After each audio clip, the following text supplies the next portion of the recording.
On today's special episode of Homeworthy, we're stepping inside the lush, layered homes of extraordinary collectors and tastemakers. First, we stop by a home in Charlotte, North Carolina, where heirloom antique busts fill every corner with character and history. Next, we visit another home in Wilson, North Carolina, where striking heirlooms and modern treasures come together to create a space that feels both deeply personal and inviting. Then it's off to New York City, where one collector has filled his home with story-rich pieces, including a sofa from the estate of Broadway legend Stephen Sondheim. And finally, we head to Baton Rouge, where a richly textured and intimate home reflects one couple's shared devotion to Louisiana's culture, history, and storytelling.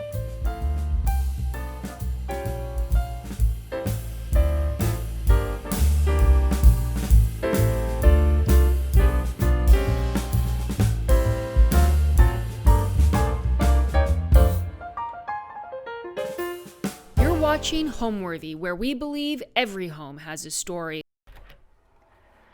Hi Homeworthy, I'm Arian. Welcome to my home in North Carolina. I can't wait to show you around. Come on in.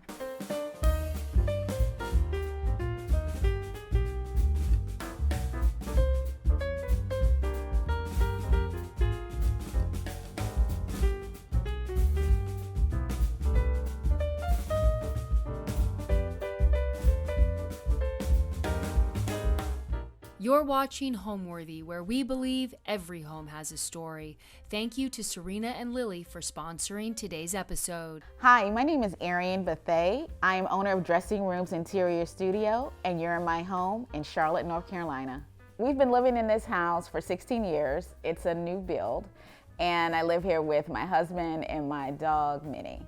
We moved here from Boston, Massachusetts 16 years ago when we had this home built. So the style of our home is what I would call the builder's version of a craftsman style. Inside it's 3,100 square feet. We have 4 bedrooms, 3.5 baths, and we have what we use as a lounge, and which used to be my home office. And then we have a TV room where we watch movies because I really love movies. I'm a big Marvel fan. So Dressing Rooms Interiors is my vintage store. I sell vintage lighting, art, and decor. I started originally online with an Etsy shop and $300, and went to the largest yard sale and kind of just bought things that I thought were popular. I hadn't curated my style at that point, and so then as I started to sell, as I started to shop in antique stores and estate sales, I started to curate my eye. So the more you shop in those stores and flea markets, the better your eye gets.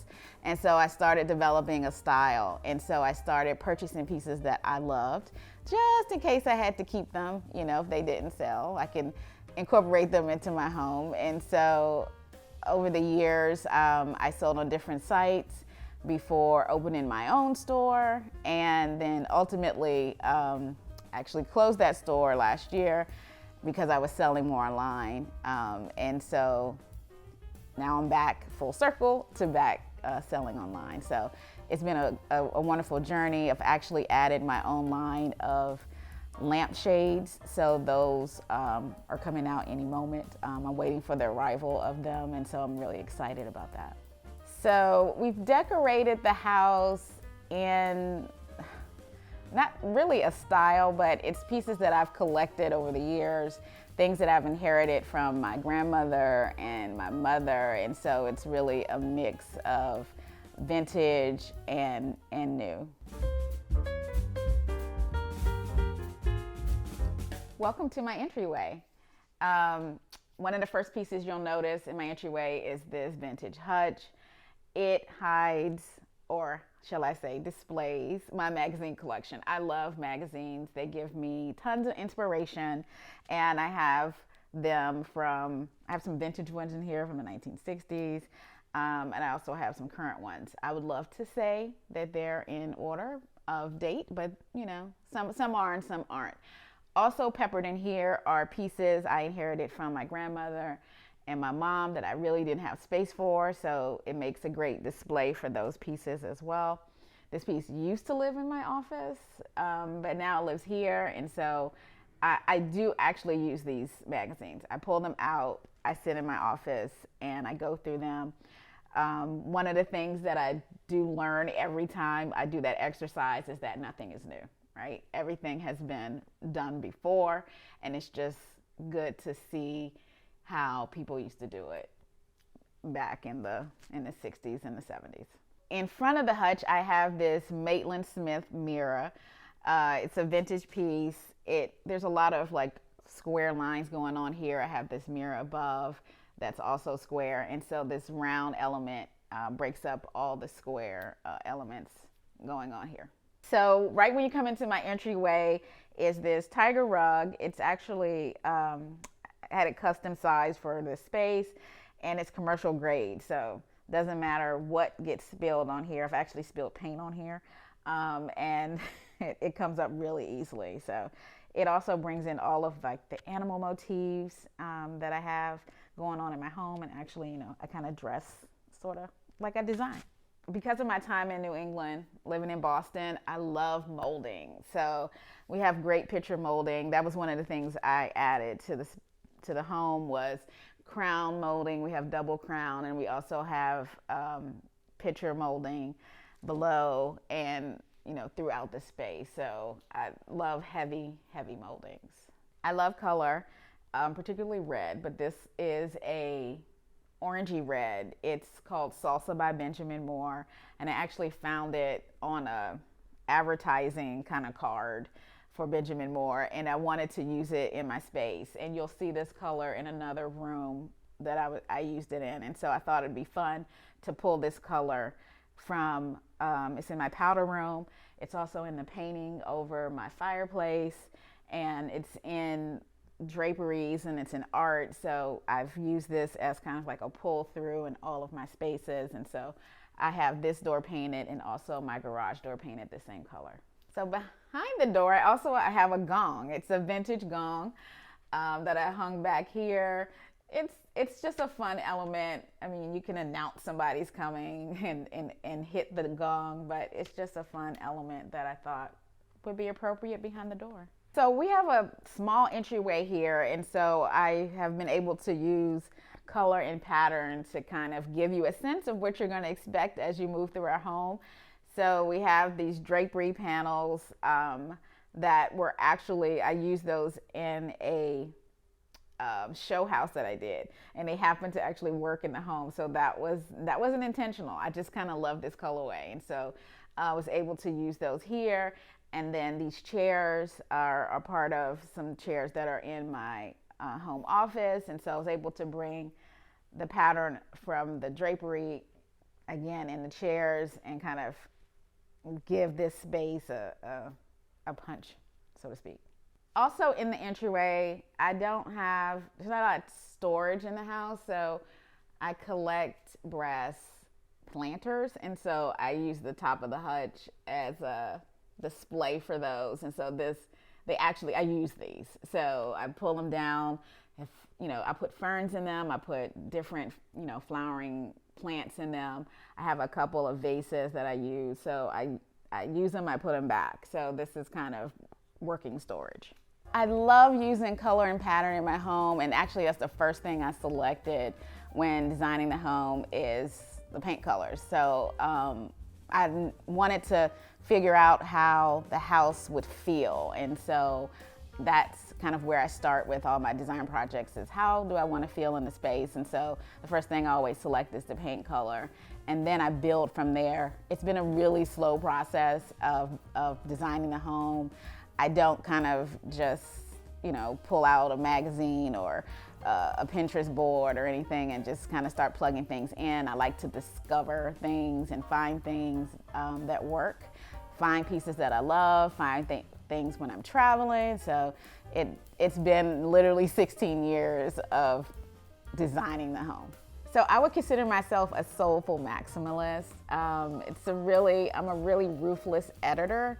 because there's like a fine line for me between it feeling like a store and feeling layered. And so I really try to restrain myself from adding things. So if I'm adding, I'm subtracting. I do move things around all the time because my eye needs to see something new and different.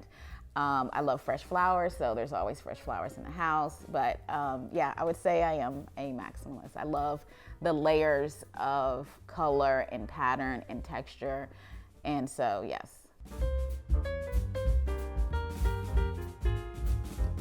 So now I'd love to show you my home office. It is right off the entryway.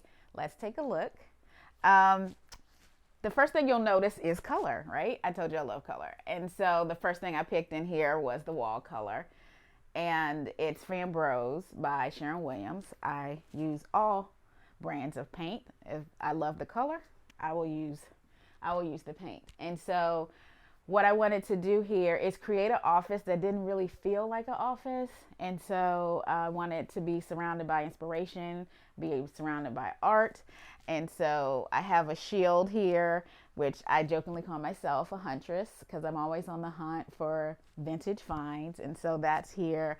I have some of my awards displayed here, some coffee table books that have been signed. And again, the drapery repeats itself here. So like I said, I love original art and vintage art, and this is a vintage piece. I can't remember the year of this one, but I saw this piece. I was on Instagram following the makerista, and she was in an auction house in, I can't remember what state, Kansas.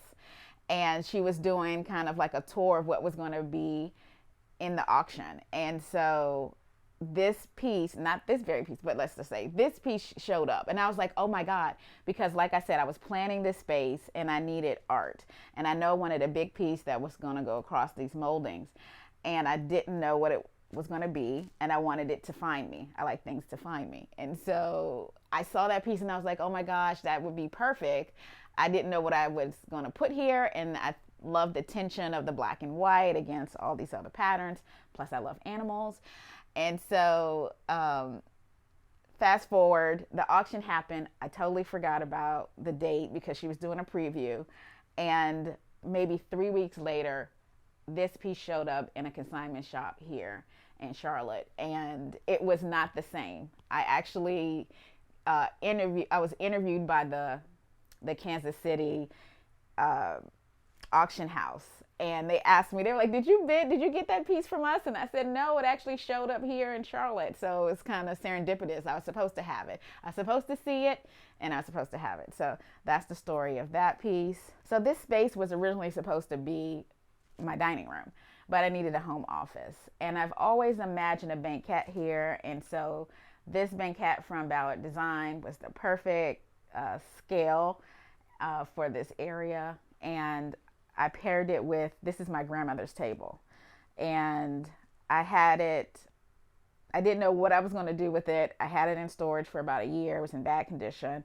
And then I cleaned it and found this fabric, didn't have it, found the fabric, and it all kind of came together. Like I said, I like to find things or have things find me, and everything just kind of fell together for this space.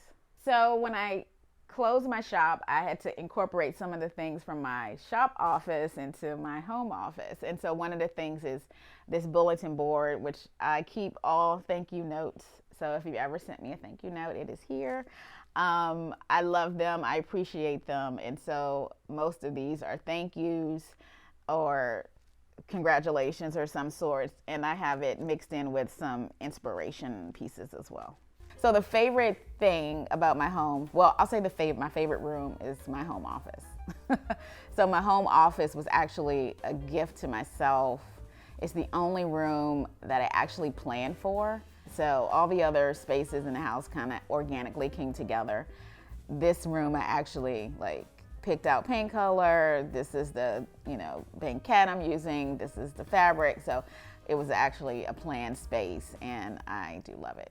This credenza, I know I needed a storage piece in the space because hello, it's an office and I need to hide all the things. So this piece works really great. It's a Bernhardt piece.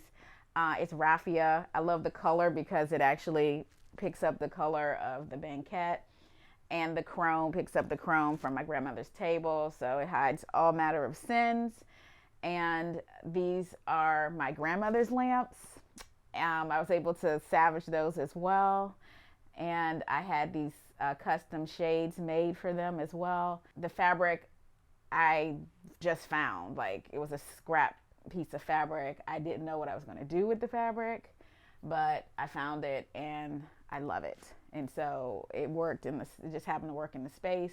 So I bought this painting locally here at Slate Interiors, and I believe it's from like I want to say either 1967 or 1972. I can't see the date. I can't remember, but it's in that moody time period that I love. And it just so happens that it works. Like, this wasn't planned, but it happened that it works in this space. And I have this folding screen to hide a cabinet back there. I have a metal fireproof cabinet that has like all my taxes, all my information. And so this screen does a great job of kind of hiding all of that. So this is a piece from Morocco that I got, and we watched the artist make it. And so it's basically, it was a way that they used to send messages to each other, like hidden messages. And then he puts it over a fire, and then the image appears. And so we watched him make these pieces. And so that was really cool. So I brought that back with me from there. And then I have these pieces from my grandmother. This is also from my grandmother, this vase. And, you know, I have my business cards, and then I have sort of current magazines that I'm looking at as well. In this curio, we have pieces from my shop. So these are some of the breakables that I kind of have in my office. Also, some of the things that I love to look at, and some pieces that I got recently in Morocco that I have not shared yet. So there's a mix of those in here. And then above, that's a piece from my grandmother. This piece used to hang over my checkout stand at my shop. And these are some awards that I've gotten over the years. And so this right here is a dim sum cart.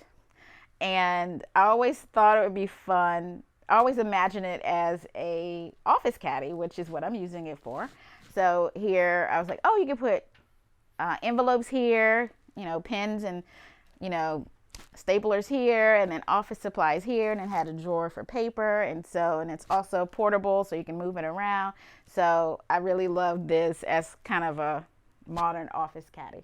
I have a blue ceiling because the sky's always blue, and there's always, you know, an upside to things. And so I like to have the ceiling blue. So this piece it's an original piece by an artist named Erica Michelle. She's a local artist. And the interesting story behind it is that she came into my shop and she kept running and bumping into this glass table, a coffee table I had. And she apologized and then explained to me that she had gone blind, and that she started painting as therapy. And so I asked her to see, I said, well, can you show me some of your art? And so she showed me some pieces, and I was blown away. And she had never shown anyone her art before. And I told her, we have to do a show for you. And so I did a show for her at the shop, and we sold out her first 2 collections. And this is part of her second collection. And now she sells on all sorts of sites and her website, and we've become friends. The inspiration behind this room was I was featured in Essence magazine a number of years ago, and like 2021. And this was the gift to myself to redo my office. Now I've had like 5 different variations of this room, and it's always kind of been kind of makeshift. And so this time I wanted to really put some time and attention into the space. And some real thought behind it. And this is kind of what I came up with. So what I like to tell people, especially clients that are trying to figure out their personal sense of style, and also to figure out kind of maybe a color palette or somewhere to start, is to look in your closet. So I'll have a client go in and look at, pull 3 to 5 items, jewelry, shoes, a bag, or a piece of clothing that you absolutely love. And then I can find, doing that, I can find the pattern. I can find the pattern of the things that you like. Maybe it's a floral, maybe you really like texture, maybe there's a color pattern that I see a line through all the items, and maybe you can see that too. That's one kind of quick way to figure out your style and your color. So now I'd love to show you my bar. It's right off my home office, and the cool thing about this is this piece used to be my checkout stand at my shop. And so my husband really loved the piece, and he was like, you have to find a place for it. And so voila, place for it. And so this houses all our barware. We have a little stool here. This is a vintage piece that I had painted in this color, not to match anything here. It just happens that it does because I buy things I love and I paint things in colors that I love. And so this little roll top serves as a little serving area, I guess you can say, for our glassware. And it has like a tortoiseshell top. And so the interesting part about this little area is this piece of art. And so I found this at an antique market, and it had a different picture in there. I think it was a print, but I bought it for the frame. And I didn't know what I was going to do with it. I didn't have a place for it. And it was in my garage. And then we were having to clean out the garage. This piece fell over, but we weren't even touching it, but it fell over and the glass broke. And so my husband was taking the glass out and discovered this woman behind it, this black woman behind it. It was like she wanted to be seen. Like she was saying, hey, I'm behind here. And so I thought that was beautiful. And I said, oh, let's put the spirits with the spirit. So this is kind of how this kind of area happened. So coming off our bar area, you walk into our family room where first I have added this storage because we didn't have any storage in the house, as I said before. So that's why I have like credenzas and pieces everywhere. And so I had this piece built in our walkway. I wanted it to be deep enough for me to put my vases and all my candles, because I have a lot of candles and a lot of vases. But also I wanted it to be narrow enough that it wasn't intrusive into our walkway. And it also gave me a great option for display because I love coffee table books and also all my faces. And so I have here things that I've collected over the years, faces and animals and all sorts of things. I also love photography. So in addition to art, original art, I love photography. And so I have that displayed here and also here as well. I love sculpture because it adds dimension to a room. And so I've had this piece at an estate sale. I recently picked this up in Morocco, so it was like the perfect pairing, a belly dancer sash around a woman. And this piece also in Morocco, it's a Benin statue, which I was able to trace my lineage back to parts of Benin. And so this has been dying to find a piece. So I brought that back. And then this cabinet I got off a marketplace. I think it was Craigslist years ago. And the woman was from California. And in here I have like different wines. So when people come to our house, they bring us wine. We're not big drinkers, but we have a full bar because people bring us things all the time when we host.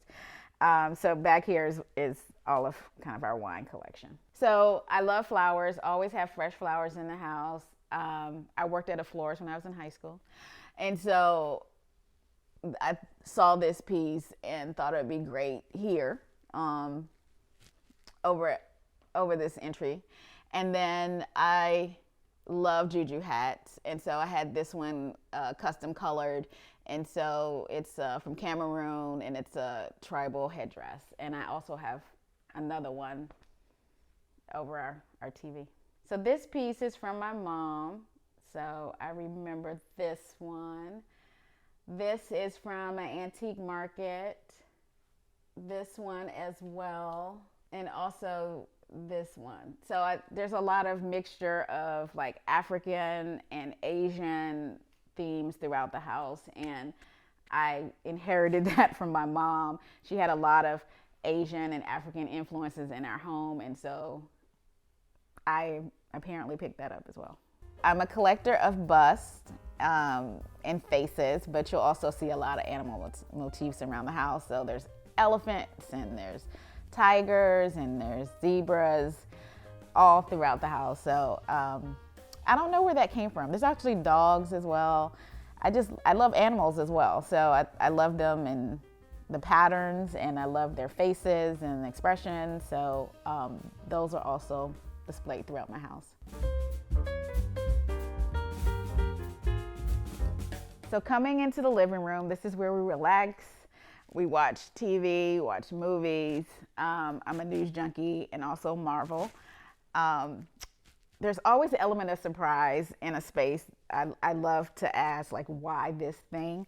And this is one of those things. So I buy what I love, and I love this Tibetan statue.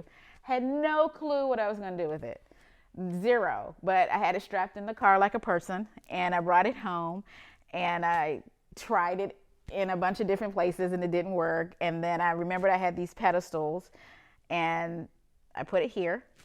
And then a couple months later, I was at an antique store that was going out of business, and they had a Tibetan hat. What are the chances? And I didn't know what I was going to do with that either, but I loved it and I bought it. And I put it on top of him, and then I just dressed him up, and like, it's the moment. It's like my favorite little, decorative moment here. So I just wanted to share that. My other favorite piece is this painting that hung in our living room when I was growing up. And this is where I pull a lot of the color. So the front door color, I pulled it from here, and you'll see it sprinkled throughout the house. It's also a color that's in my powder room, and you see this color again in my home office as well. So this is a really expansive space, and so there was dead space above the fireplace, and I found this mirror actually at Goodwill, and I thought it'd be perfect up here to draw your eye up to illustrate how tall the space is. And so I had my husband put it up there. I wasn't going up there, but I had him put it up there. Now, my husband loves my use of color and pattern. We actually went to a store the other day, and it was all like grays and taupes and beiges. And he was like, is that all they sell? Or do they have things online? They don't have any color in there. So he's like really used to spaces with color. And so he loves it. He loves that I move things around, and he loves our home. So this coffee table is from Bernhardt. I really wanted a round element in the space so that you can walk around it without sharp edges. And I wanted to bring in more gold. There's touches of gold throughout, so I wanted to bring that in as well. And it's generous enough on the top that allows me to display my coffee table books, more animal motifs, flowers, and all the things. So I used ottomans in the space to pull in color, to pull the color down onto the floor. And so these are vintage ottomans that I've had recovered in different fabrics. This fabric is actually the same fabric that is in my home office, so that kind of ties that in as well. And then this is in a colorway that is similar to the painting. So I'm just trying to bring the color down onto the floor so that it's all kind of dispersed throughout the room. I like TV. I'm not ashamed of it. I don't need to hide it. This TV is actually really old. We bought this TV when we first moved in. It still works, and I'm not getting rid of it until it dies. But and so I surrounded it with art. Actually, this is photography from our honeymoon in Hawaii. So I took these pictures, and I had them blown up of these trees that were on the beach that I was mesmerized by because I can walk under the roots. And then, and I just displayed it amongst some vintage art. That's a juju hat. That's an Indonesian piece. that mask, and then this is a vintage picture of bamboo. So just to balance out the television. The chairs are custom vintage slipper chairs in a cotton mohair. And I got these pillows from Swank Interiors, which is in Charlotte. And they've moved around. Like I've had them on in my bedroom, and then I've moved them out here because I like to move my things around. And so these work really well because I don't have a lot of space and they don't have any arms, and they're generous. The seating is generous for them. So I found the side tables at a consignment store, and I had them turned into lamps. Now they were originally for sale. Even the woman at the lamp store wanted to buy them. And I brought them home, which is a no-no, just to see them. And I fell in love with them, and my husband saw them and was like, why are you selling them? You should keep them. And so voila, I kept them. And I also had custom tortoiseshell shades made for them. And so, yes, so I ended up keeping the lamps, and I love them. So for my personal sense of style, I'm really influenced by the 1960s era. I love the women from that era. I love the clothing. I love the furniture. It's actually one of my favorite periods of art, which I discovered as I've been collecting that usually the pieces that I love that are abstract or oils are from the 1960s. So that's really, I love that period. So as you can see, our family room is very open concept, and it leads right into our dining room, which we used a round dining table because that's the best use of space for that. And we also have this area right off of it where we kick off our shoes because it's really near our entryway for the garage. And so this is kind of where we take our shoes off and put our bags at. And the feature wall here are these African masks. And the fun story behind these are, a friend of mine knows that I love to collect masks, and there was a collector that was getting rid of their collection. And I reached out to them and set up a time to go meet them, and I got pneumonia. And my husband had to go in my place, and he went, and him and the couple spent the entire day together. Like, they loved each other. The collector was downsizing, and their children didn't want the mask anymore, or just didn't want the mask. And so what he had done is, behind each mask is labeled with the date and the country that they were at when they found the mask. They traveled all throughout the continent of Africa and picked up different masks. And so originally I was going to sell these because, you know, I sell things, but my husband loved them. And I loved the story behind it. They wanted him to spend the night and stay for dinner and all the things. And but I ended up keeping them and displaying them here. So here on my left, we have a buffet, which you'll notice it's the same material, the raffia that's in my office, and it's perfect for a buffet for dining. So I can remove all these things when we're having a dinner party. But otherwise, it serves as display for my pieces. And in here, I would love to say that there's china, but there's actually mail and gloves and electronics and all the things that need to be hidden because, again, we don't have a ton of storage in our space. So it's a very functional piece for the dining room. Again, I have more faces displayed. This piece is from my grandmother. So it's a ashtray, but it's I think it's a Batasi ashtray. My grandmother didn't smoke, which is funny, but I have a ton of different kind of ashtrays that I inherited from her, and I have a lot of books about Black women and photography, and so I have, you know, one of those displayed here, and then again the African and the Asian influences can be seen in the mask that I collect here. And this particular mask is from artists in Canada that I just happened to find on Etsy.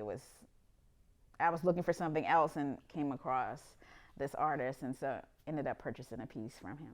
So again, I love, like I said, faces. And this one I got at an estate sale. There was like a moment in my collecting that I was like, I need to find more busts. And then more busts started to find me. And so I love this piece. I think it was on a pedestal, and it wasn't a solid pedestal. It wasn't sturdy.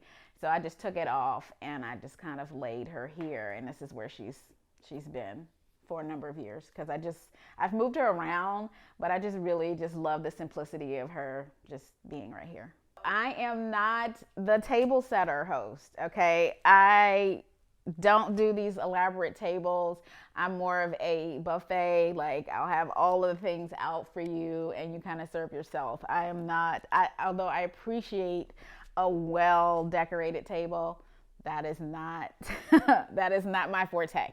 So when someone walks into my home, I want them to feel relaxed, but I also want them to feel inspired.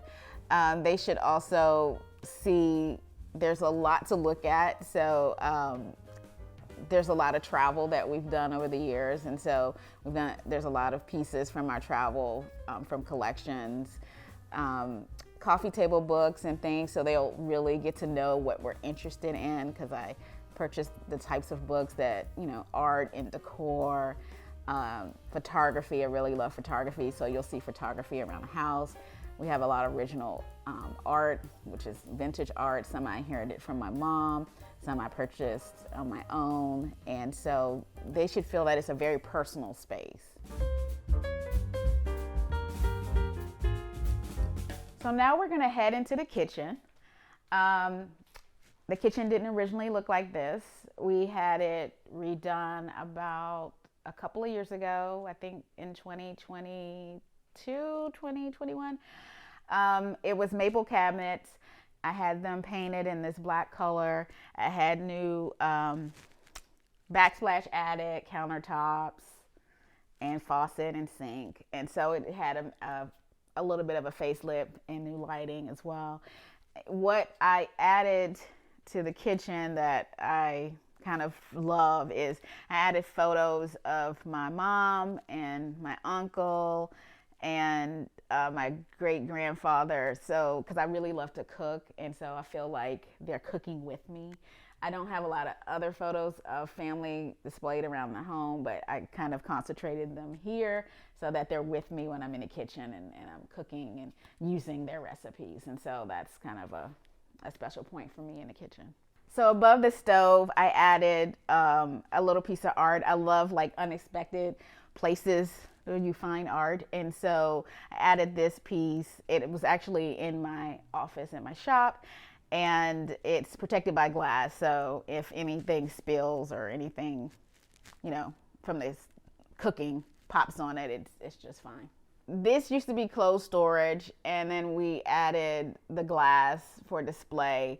And so some of these are from wedding gifts when we got married, and then that's pottery, that's original pottery. And then I have some of my favorite tchotchkes here from my mom and my grandmother, and then here are dishes that we use daily, and then some vases along the top that I pull out when I have a lot of flowers. I don't have a signature dish, but I love like ethnic foods. So I'm mainly cooking, I have like a Moroccan dish that I cook. I have Italian dishes, Mexican dishes. So I'm really like all over the place as far as like types of foods that I cook. I'm not frying chicken. I don't do that.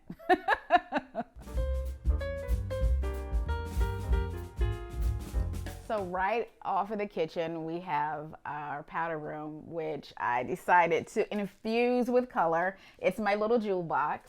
And so, again, you'll see that color, that salsa from Benjamin Moore. This is where I decided to use it and got the inspiration to paint the door. And I have a gallery of art. Some I've collected, some are prints, and some are from my mom. some from my grandmother, and so they're all kind of displayed here. It's a fun little space that people aren't expecting when they come into the powder room. I also added this custom sink skirt that bring in some more color, and it's the same pattern that you'll find in my office, in the chairs, so it kind of brings that pattern through, and so it's a really fun space. The word home means refuge. It means my place of peace and serenity. It's like a warm blanket. It's where I can be myself, where I'm surrounded by things I love, around my ancestors, because I've inherited so many of the pieces in my home from my family. So it's just, that's what home means.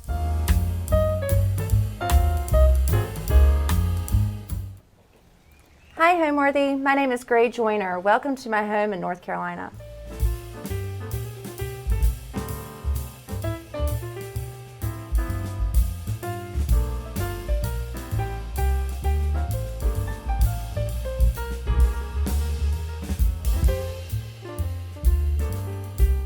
You're watching Homeworthy, where we believe every home has a story. Hi, my name is Gray Joyner, and I'm an interior designer.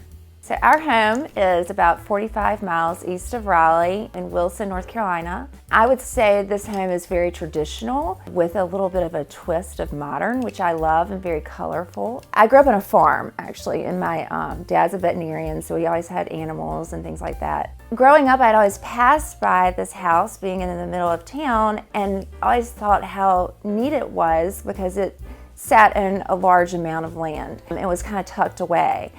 And so one day, randomly, I got on Zillow and I saw that it was for sale. And I called my husband and I said, Worth, oh my gosh, my dream house is for sale. And he was having a really bad day at work. And he was like, I just can't deal with that right now.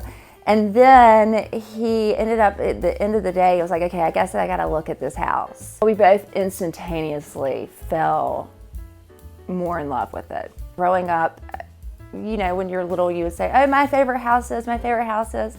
And I would always say, my dad would say, well, maybe one day you can just go knock on the door and see if they're gonna move. Nobody ever thought that the couple that lived here would move. So I really never thought that it would ever happen, but it did. We feel like we're stewards of the house, to be honest with you, because I have people I run into at the grocery store or whatever, and they're like, oh, you know, my portrait that I had done was in your yard, or our family's photos were done, or my wedding pictures were taken in your yard. And so I feel like we're just kind of stewards of the house and stewards of the yard, and you know, we just try to live up to taking good care of it.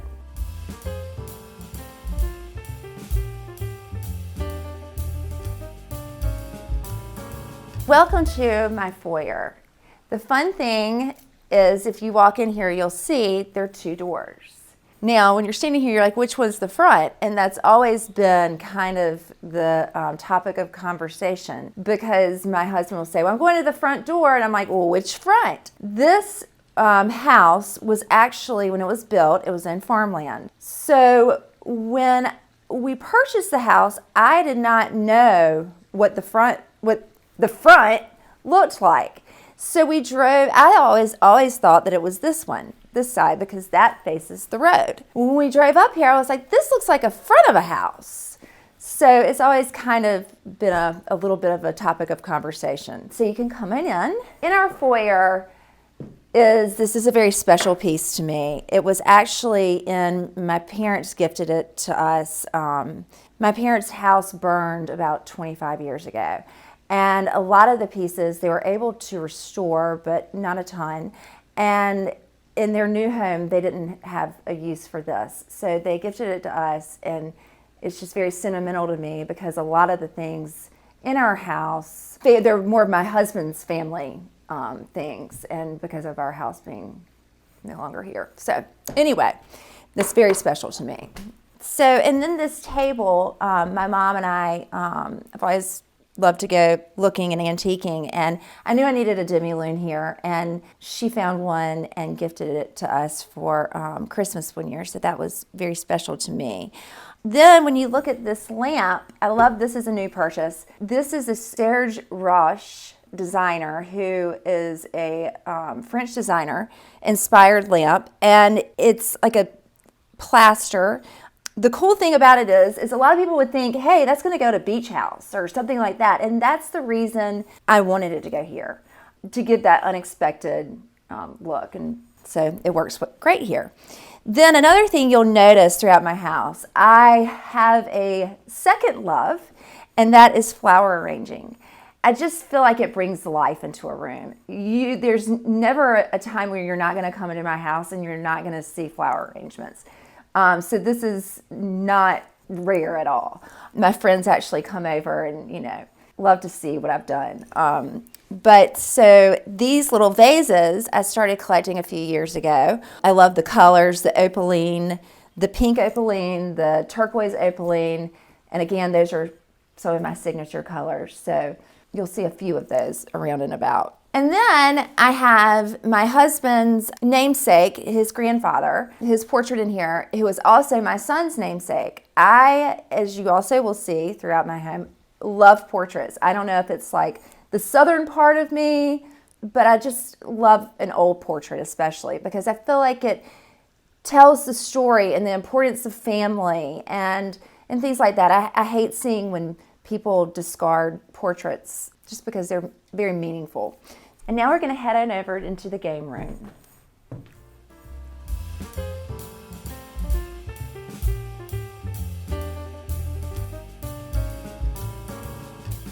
So, welcome to the game room. This was actually, when we purchased this house, was a study. I wanted to make sure that every room was used. So, my family loves to play card games. We love to put together puzzles. So I thought, what a perfect place to have a designated area for puzzles, card games, and so on and so forth. So that's what we made this room. When you walk in here, you'll see over my mantle is a really fun piece of art. And what I love so much about this piece is it actually, when you go into our dining room and in our living room, you'll see I have portraits both done of my sons. Well, this is by the same portrait artist. And it's kind of a spin-off. She does such phenomenal work. Her name is Caroline Sweetenberger. She is in Athens, Georgia. And this was something she gifted to me, which was just perfect in this room. Another wonderful piece of art that I absolutely love is my husband's stepmother. She was an only child, and her aunt kind of, took care of her. And she was also an artist, and when she passed away, they were going through all of her things, and I saw this packet of watercolors, and they're about to, just get rid of them. I said, no, please don't do that. So I took the pieces, because she obviously here is working in different mouths and different eyes, and had them framed all together, and it's one of my favorite pieces. This is another great friend of mine around the corner. She is an artist. A few years ago, we got together, and you'll see I have a lot of her stuff. I was going through what she says her scraps, and found these pieces, and I was like, this is incredible. Cameron, you need to start doing more of these. She was like, oh, I really love doing this type of art. And I was like, well, you're really good at it. So she's been starting to do a lot more of this, and I just love her stuff, and she's a great dear friend. So this is one of Cameron's pieces. Here's another inspired Serge Roche mirror that I actually found from a friend who picked it up at a yard sale. And I just love this piece. I love that era, that a lot of the mid-century modern pieces to put in a traditional house. I think that's a lot of fun. Very unexpected. I also loved using the rattan, the natural elements for this room. I love to mix textures. And also the modernism of these chairs back here. This is just supposed to be a spot we sit down and, just have a little conversation. So I love having those modern chairs. Then over here, I was like, okay, well, this is kind of our cozy room where we puzzles, whatever. Maybe let's make like a little bar area over here. So I also love to collect silver, and I also have inherited a lot of silver and bought a lot of silver myself. So you'll see throughout my house, I don't put my silver in a drawer I do some, but I love to use it in decorating. And when I meet with a client, and being in the South, a lot of us have a lot of silver. And I always say, okay, where's your silver? Let's pull it out. So I love to incorporate that into my design. The colors in here I chose are gonna be, this is kind of funny. I got this rug probably, don't look too closely because, I have little dogs. Anyway, I got this rug maybe 20 years ago, maybe a little bit less than that. I don't know, 18, 20 years ago from Anthropologie. And I absolutely fell in love with it. I don't know what I'm going to do when it really kicks the bucket. And I know it's almost probably in its last thread. But when moving into this home, I knew that I wanted, it to be in an important spot. So I loved picking up again. Naturally, I'm drawn to your pinks and your blues and your turquoises and your greens. So throughout my home, you'll see a lot of turquoise and pink. But, blue is part of the turquoise family. It all goes together. So I thought in this room, we would bring in more of your navies and greens and pinks and use lots of color. So I get asked often what my favorite room is. And that's honestly, to me, is a really hard question. I don't really have a favorite room. I feel like each room stands in its own and has its own individual thing. I don't want every room to be the same. So I love them all. I love how they've all presented their challenges, and we've brought them to life with color and unexpected traditional style.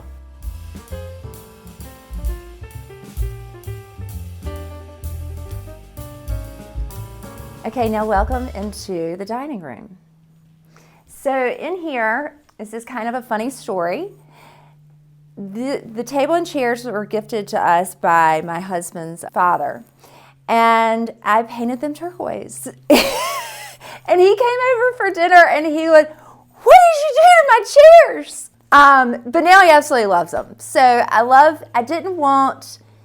felt like here it needed to have a different color than just being all centered in the brown, and also broken up with chair bottoms, and of course that juxtaposition of the animal print.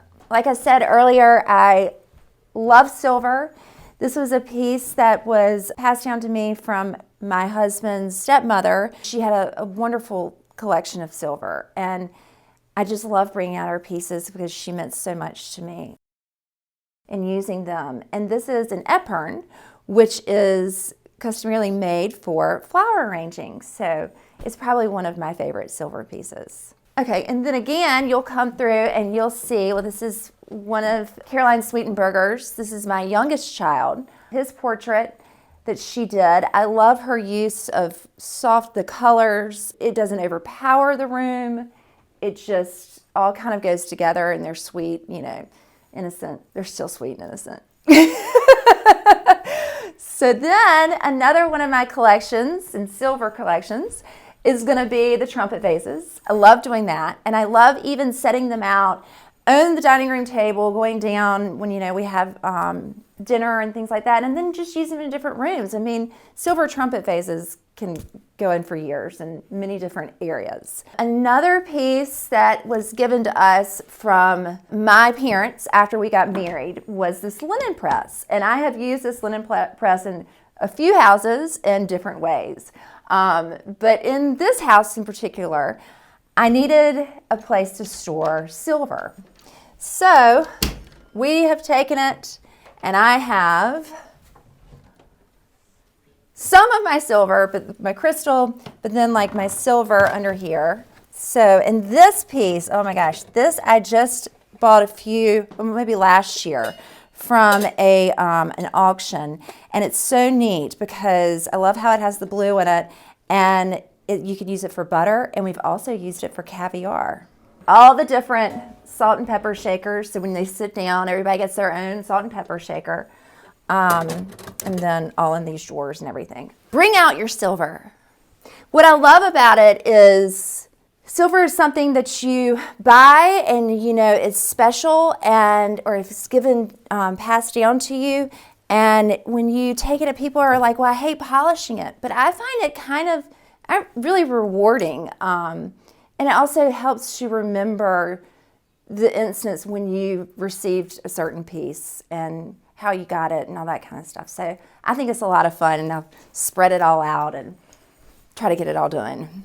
When selecting what to do in the walls in here, I didn't want to do another paint. I didn't want to do another wallpaper. So a great friend of mine, David Fuller, I reached out to him and I said, David, I have the perfect spot for some of your architectural panels. So we did this millwork architectural panels in here, and I absolutely love it, and it helps this room stand in its own.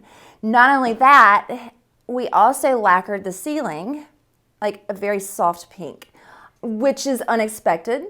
And I love how, and I did this in a client's house one time, and she was so thrilled with it. She was like, I just want to sip champagne bubbles and stare at my ceiling. But a lot of people, when they do the lacquer ceiling, well, it's not lacquer, it's Fine Paints of Europe, which is one of my favorite paints. It's absolutely amazing. They like to get like that level 5 finish in it. But in this house, I was like, you know what? I'm not going to do that level 5 finish. I am going to let people see the oldness, the plaster ceiling. So you can see it's not perfect, and I love that about it. I also love to use in a dining room a sisal rug. So it makes it not feel so dressy, because we don't use our dining rooms like we should. We do use our dining room a good amount, but you know, it kind of gives it more that feeling of not having to worry too much about being too stuffy. With the chandelier, you know, it's a lot of fun because it's not your traditional lighting. So I thought that was really fun to do in here. Also, these lamps I had from an artist up the road in Raleigh. Louise Gaskell went over to her studio, and we put together these lamps that I absolutely love, because you're using the old Morona glass and putting more modern pieces to it to give it that traditional look, but again with the modern structure. And now we're going to head over to the breakfast room.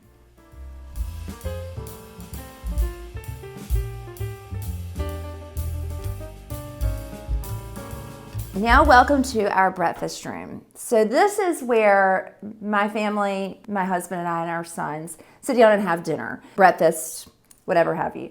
So this is our little breakfast room. I call this room my jewel box, because it's those colors that I absolutely love in a small room.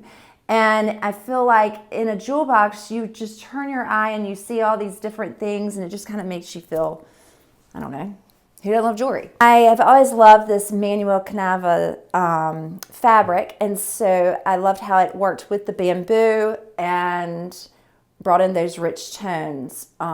I actually made this tablecloth at 2 o'clock in the morning. So another little thing about me is I know how to sew. I had struggled with what I wanted to put, like tablecloth wise, on this our table, and anyway, just kind of brainstormed this. I love how it brings the same color from your trim, but also, you know, the natural fringe and everything like that. And then, and your rug, this is it's a great indoor-outdoor rug that I also had it banded, serged in the same color.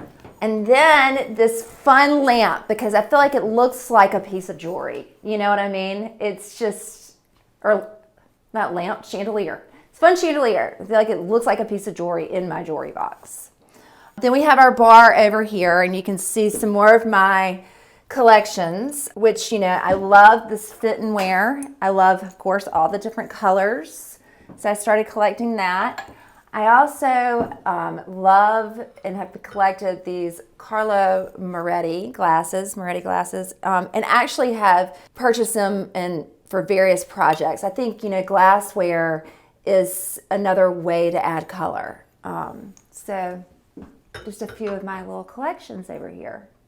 So growing up, I would say I have always had this love of, at first it was, when I was younger, it was fashion. I would put together these outlandish outfits and dress up, and that was one of my favorite things to do. My friends would be like, oh, Grace coming over, she's gonna wanna dress up. And it was kind of my creative outlet. So no, I went to school, got a business degree, and then we bought our first house. And I just started playing with the interiors, and I was like, oh my gosh, this is so much fun. I love this. I like this even more than putting, outfits together.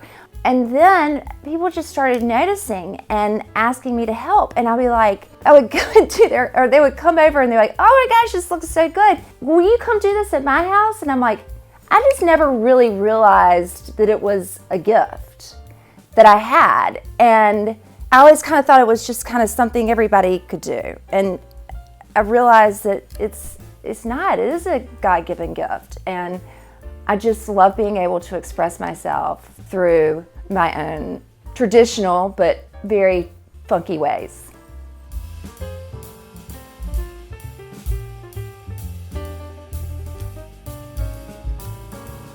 Okay, so now welcome to our kitchen.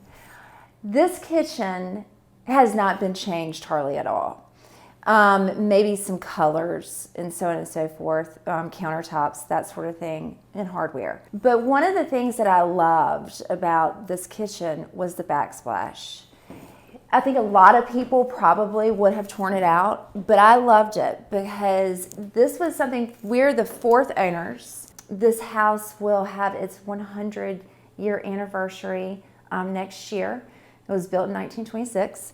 So one of the owners, the third owners, is that right? It was the third owners, had gone to Spain and had purchased these tiles and had them sent here to put in here. And I just love them. I just think they're really neat how each one is different.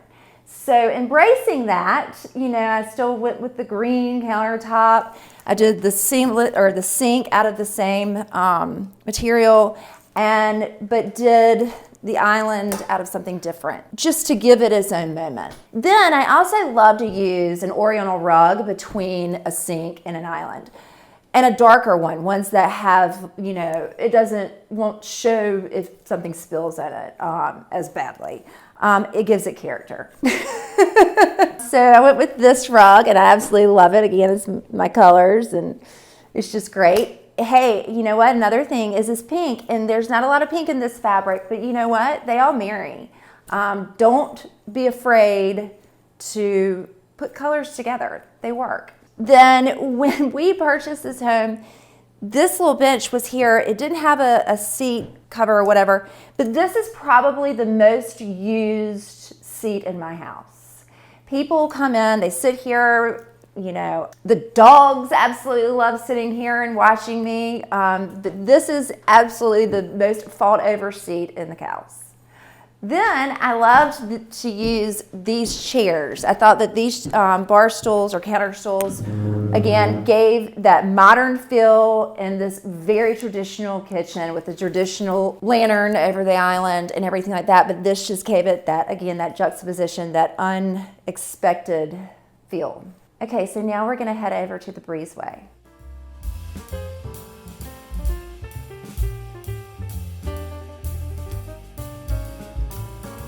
Okay, now welcome to the Breezeway. In this room, it has one of the things that I fell in love with about this house. Well, actually two things. One was it has this garden that you enter in to the side door. This is the most used door in the house. So the yard and everything is just a huge factor, and to have the garden to enter into the house is just perfect to me. Then the other thing that I absolutely fell in love with is this Dutch door. Over here, you have this Dutch door. It's right off the kitchen, and we use this space all the time. So keep it open, come on outside.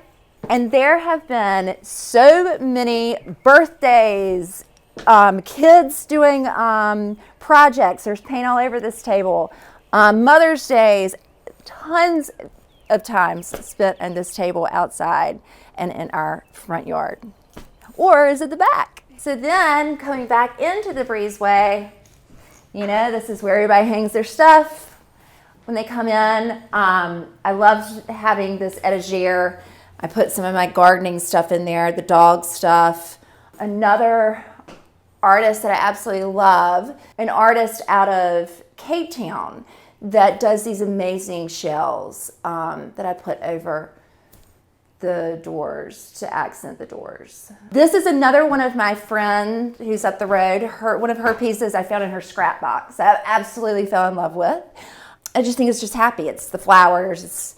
I love the texture of how it's painted and the cloth, and you know how it's just ripped right there. It's just she ripped it up. So I love that piece. It's one of my favorites. Again, this is the same artist in Cape Town, and using different textures with your baskets. And this is a mom and a baby. Then over here, you'll see my boys. We have a wonderful art teacher up the road who takes the children and does summer classes and things like that. So my boys grew up going to her all summer, even during the school year, and taking art classes. They loved it. So she did a thing for the town, for our art. It's called the Arts Council of Wilson. And the local artists were raising money, and she was supposed to paint something about springtime. Well, this was one of the camps, and this is my son. And it's really honestly like a portrait of him in its own way, because he used to always wear these green rain boots and a cape. And so we just had to have it. Miss Deanie has just meant the world to us and my children. So now I guess we can go head over to the living room.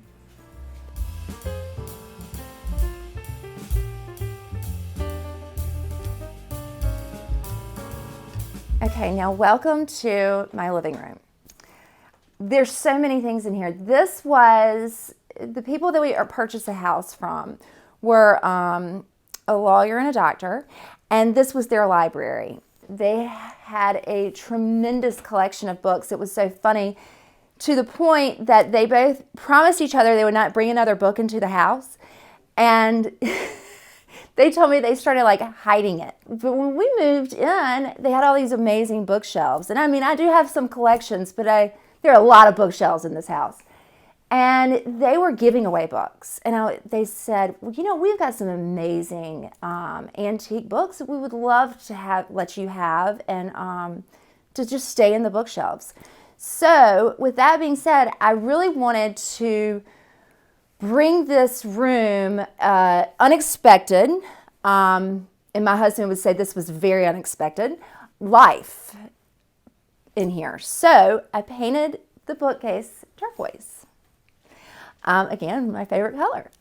And in here you can see some of the amazing books that they left for us. We've got a beautiful Bible. I believe it's from the 18th century, or maybe even older.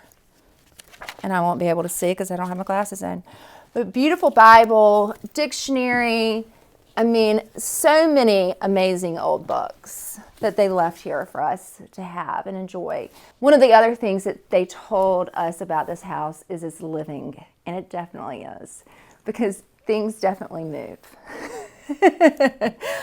This is another one of my really good friends, Cameron, her piece that I found, that I loved how it popped out of the turquoise. I loved how just the juxtaposition, just the black, I just loved everything about it. So it had to go in the bookshelf. When I painted this bookshelf, my husband, imagine there's no books in here, and my husband comes in and he's like, "You've lost your mind." And I said, "You've just got to trust me." And that was the beginning stages of all this stuff. And anyway, it turned out really beautiful. And it's honestly been a signature piece because people really walk in, and when you walk through the front door, you see this bookshelf, and it's, again, unexpected. And this is a portrait of my husband's grandmother. I love this portrait. It was done in 1959. She looks so glamorous. I wish I was that glamorous. But this artist was an artist. His name was Joseph Wallace King, but he went by the name of Vinciati. In all of his paintings, there's a castle in the background. He was a very famous artist, and he left this signed book for Mr. and Mrs. Joyner.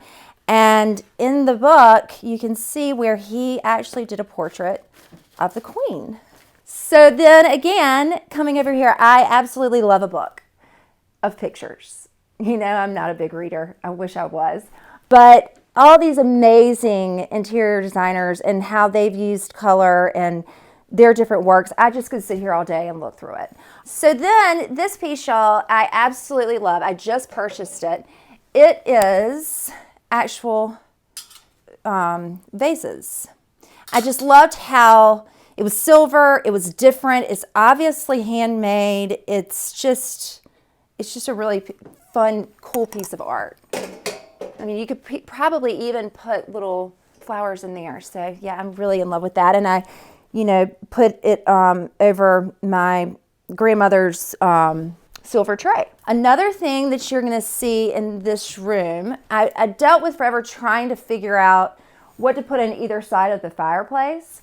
It needed something. And then I always loved these Brown and Jordan vintage outdoor chairs.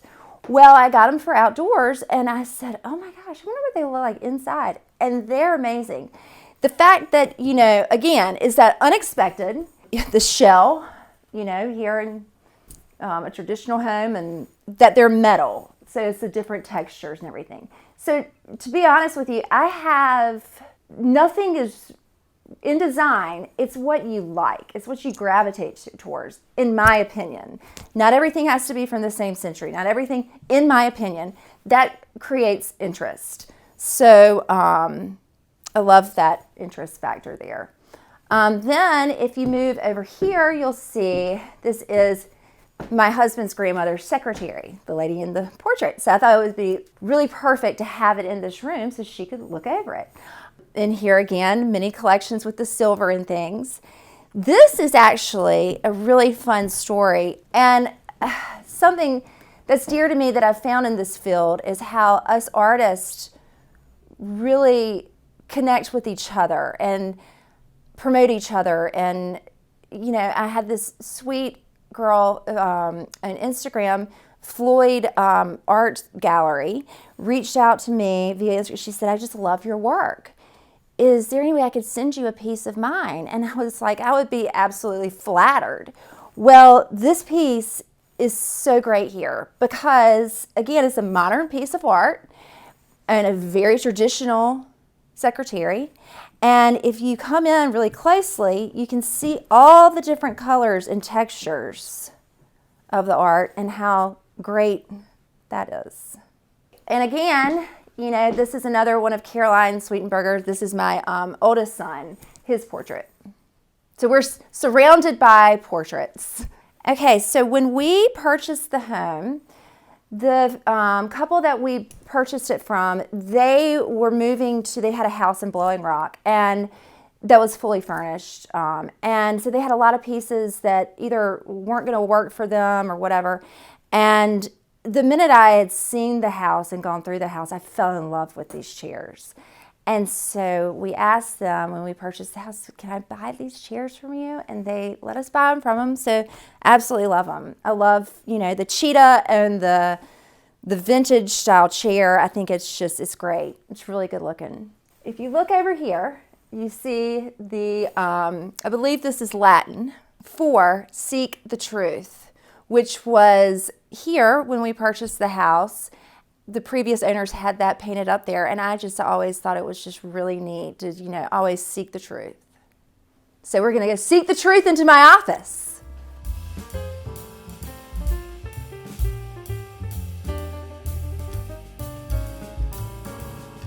And now welcome into my office, which is just such light and bright and breathes lots of life. I would say I made this my office for several reasons. For one reason, as I knew I'd be spending a lot of time in here, and I wanted to be able to see outside. One of the things that was very important to us when we purchased this house was and one of the main draws was the outdoors. There are days when I'm sitting here in my office and I know school's out because there are children walking through the woods into the backyard to come and play.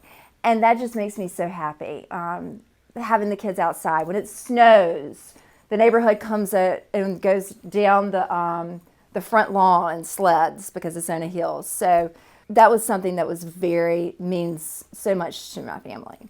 So if you come in here, you'll see it has so much light, which is, and other fellow interior designers will attest to this. You can look on things and under a light that you think look one way, but when you put it in that natural light, there's no getting that's the true light. So I knew that would be a wonderful thing to have in my office, is all the light.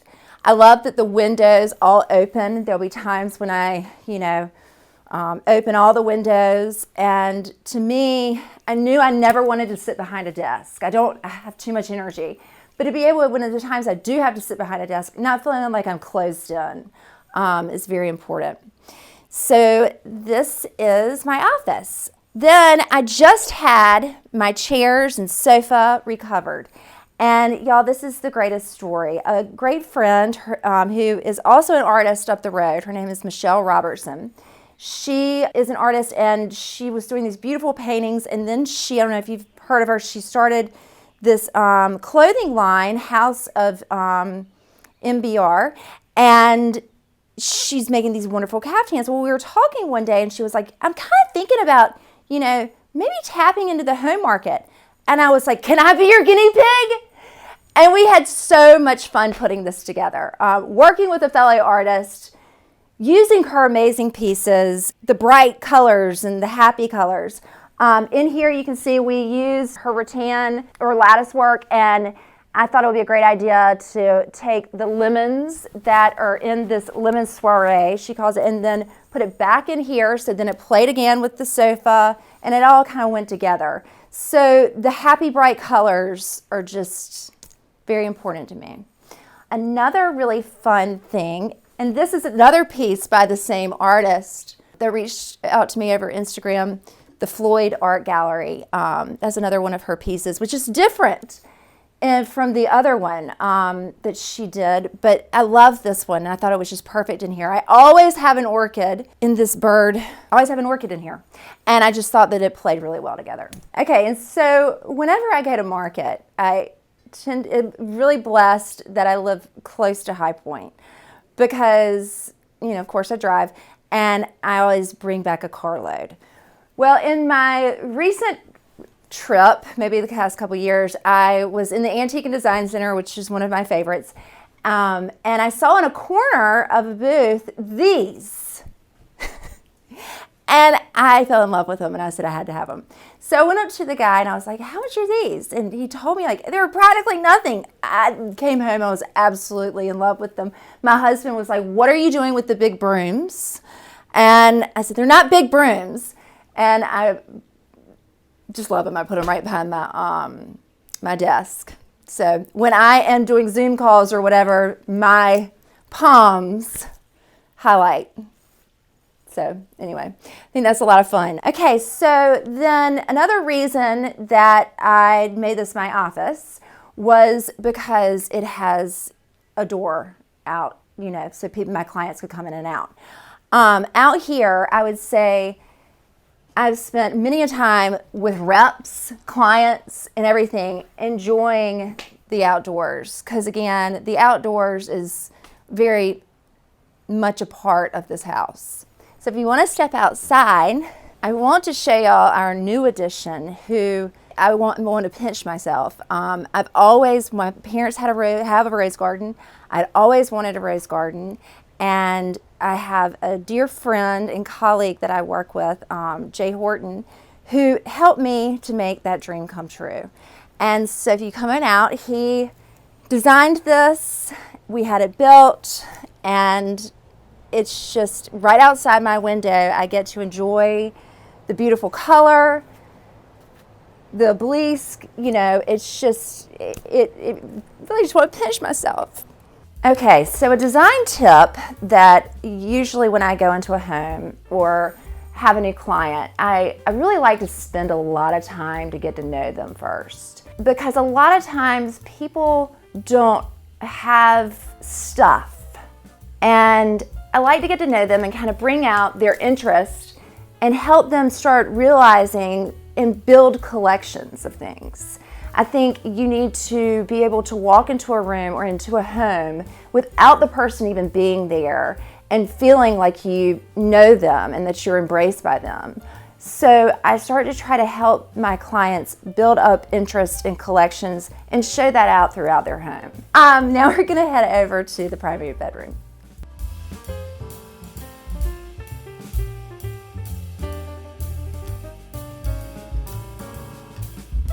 Okay, so now we're in the primary bedroom. People ask, where do y'all get together and watch movies? Or, where do y'all spend a lot of time? We spend a lot of time in this room. And one of the things that's so great, so the boys will both come in, each one has a chair. My husband and I will sit in the bed and we'll turn in the fire and we'll watch movies. It's just great. It's enclosed. We'll have all 4 dogs in here. It's just a great little space. So when I was growing up, when I was a teenager, my parents bought me a canopy bed and I absolutely loved it. I felt like a princess. So when I saw this bed, I had to have it. And the reason I had to have it, and I thought I could get it, and I did, was that it's all upholstered and it's heavy, so it gives it that masculine feel.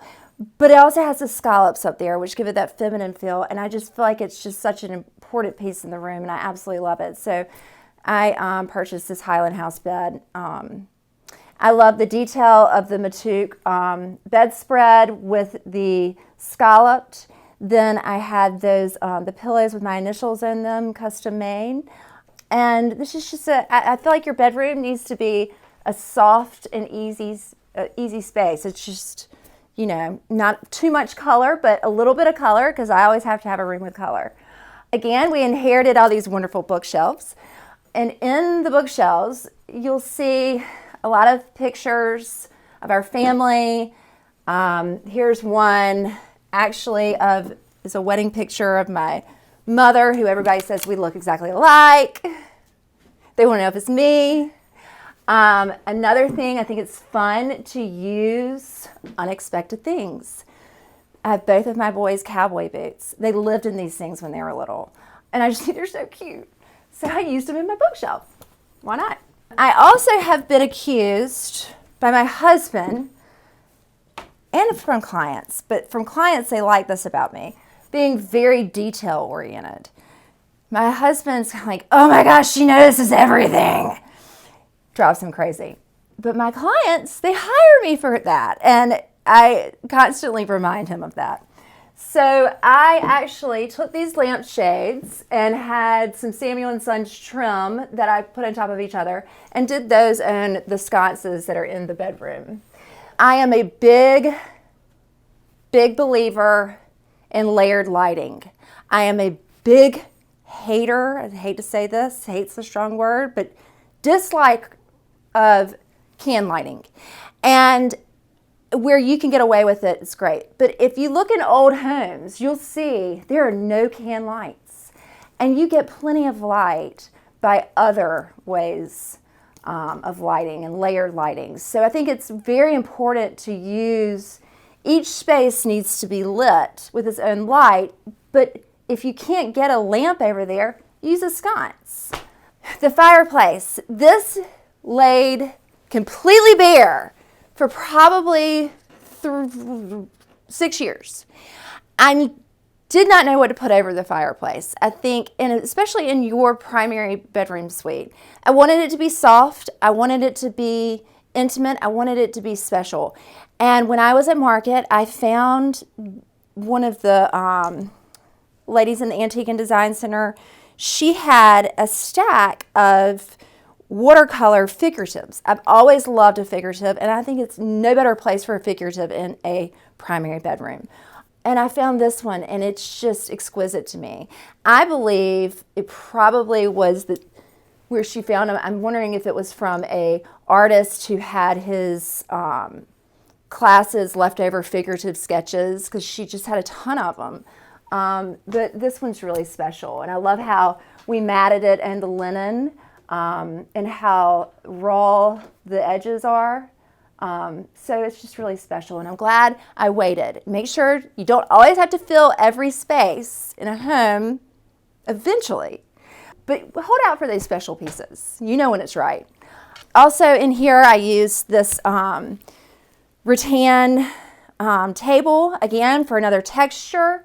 Over here, this actually was a tornado came, I can't remember, maybe 20 years ago, and fell in this house, and it fell into the master bedroom. And when it did, when they had it redone, this used to have a window, but when they redid it on the other side, they made it into a closet, and so they had to get rid of the window. Well, they put this bookshelf, which I think is another great bookshelf to have, that I'm able to put some special things like my wedding invitation and so on and so forth in here. So home to me is definitely lived in. I never want anyone to enter into my home and feel like it's not lived in. I have 4 dogs, 2 teenage boys, and a husband, and it's constantly being lived in. I feel like home needs to, again, tell a story about the person, to have pieces that have been handed down to them, to have family heirlooms or whatever in them. And even if you don't have those, to just be able to describe yourself and how you grew up and about you. That's home.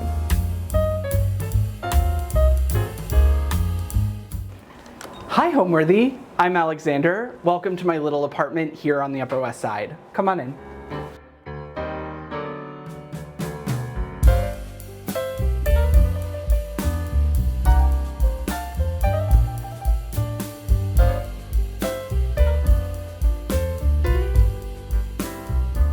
You're watching Homeworthy, where we believe every home has a story. My name is Alexander Widener. You might know me as Gay Martha Stewart on TikTok, where I'm sharing the journey of opening my interior shop and guest cottage in coastal Maine.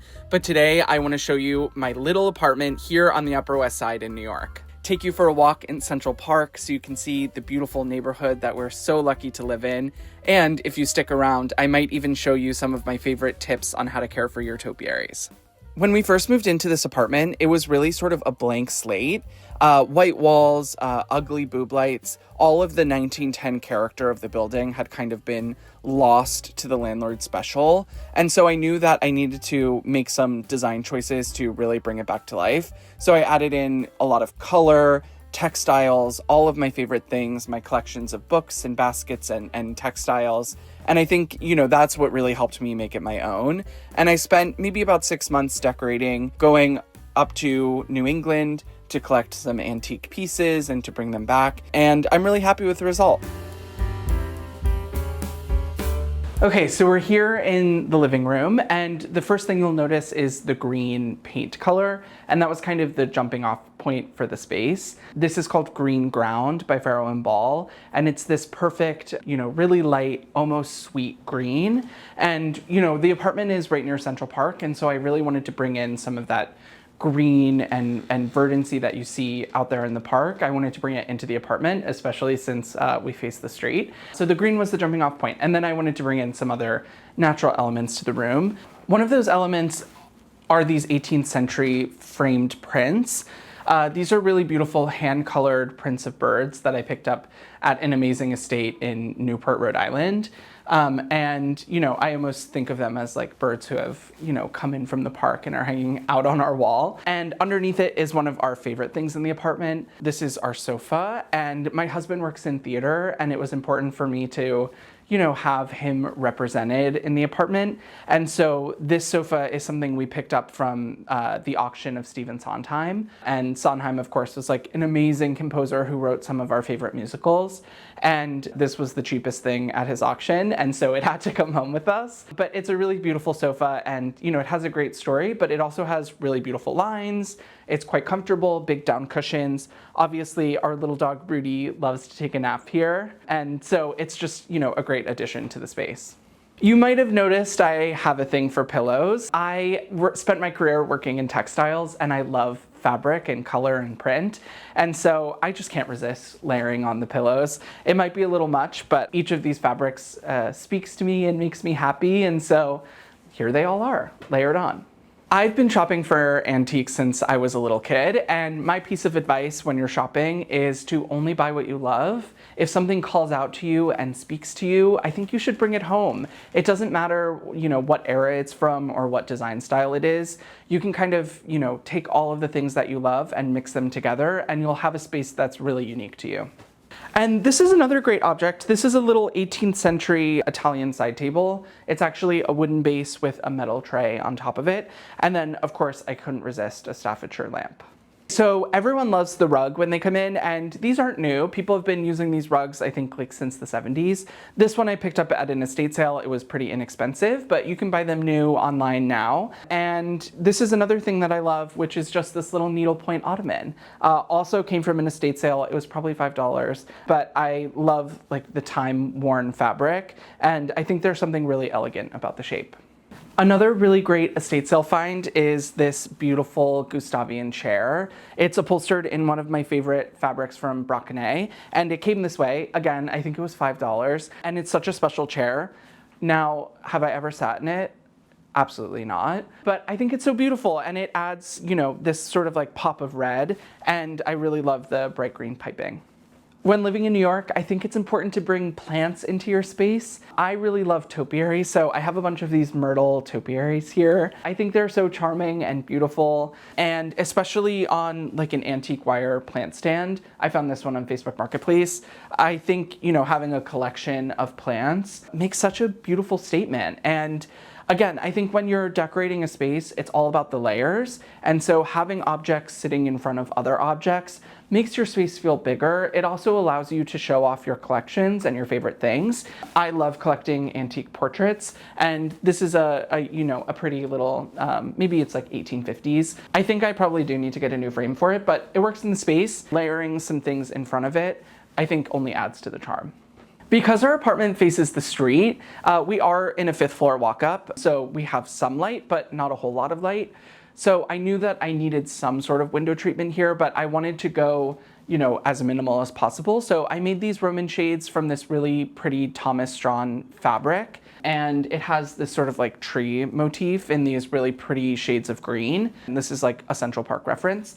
But I just did these really relaxed, easy Roman shades, which allow all of the light to come in, but still bring an element of pattern and texture to the window. Obviously, I love the color green, and this room is, filled with green stuff. But this was actually the first piece that I bought for the apartment. This is a little 18th century plate that I picked up at a flea market in Paris. And the green color of the pattern on the plate was certainly a jumping off point for the rest of the space.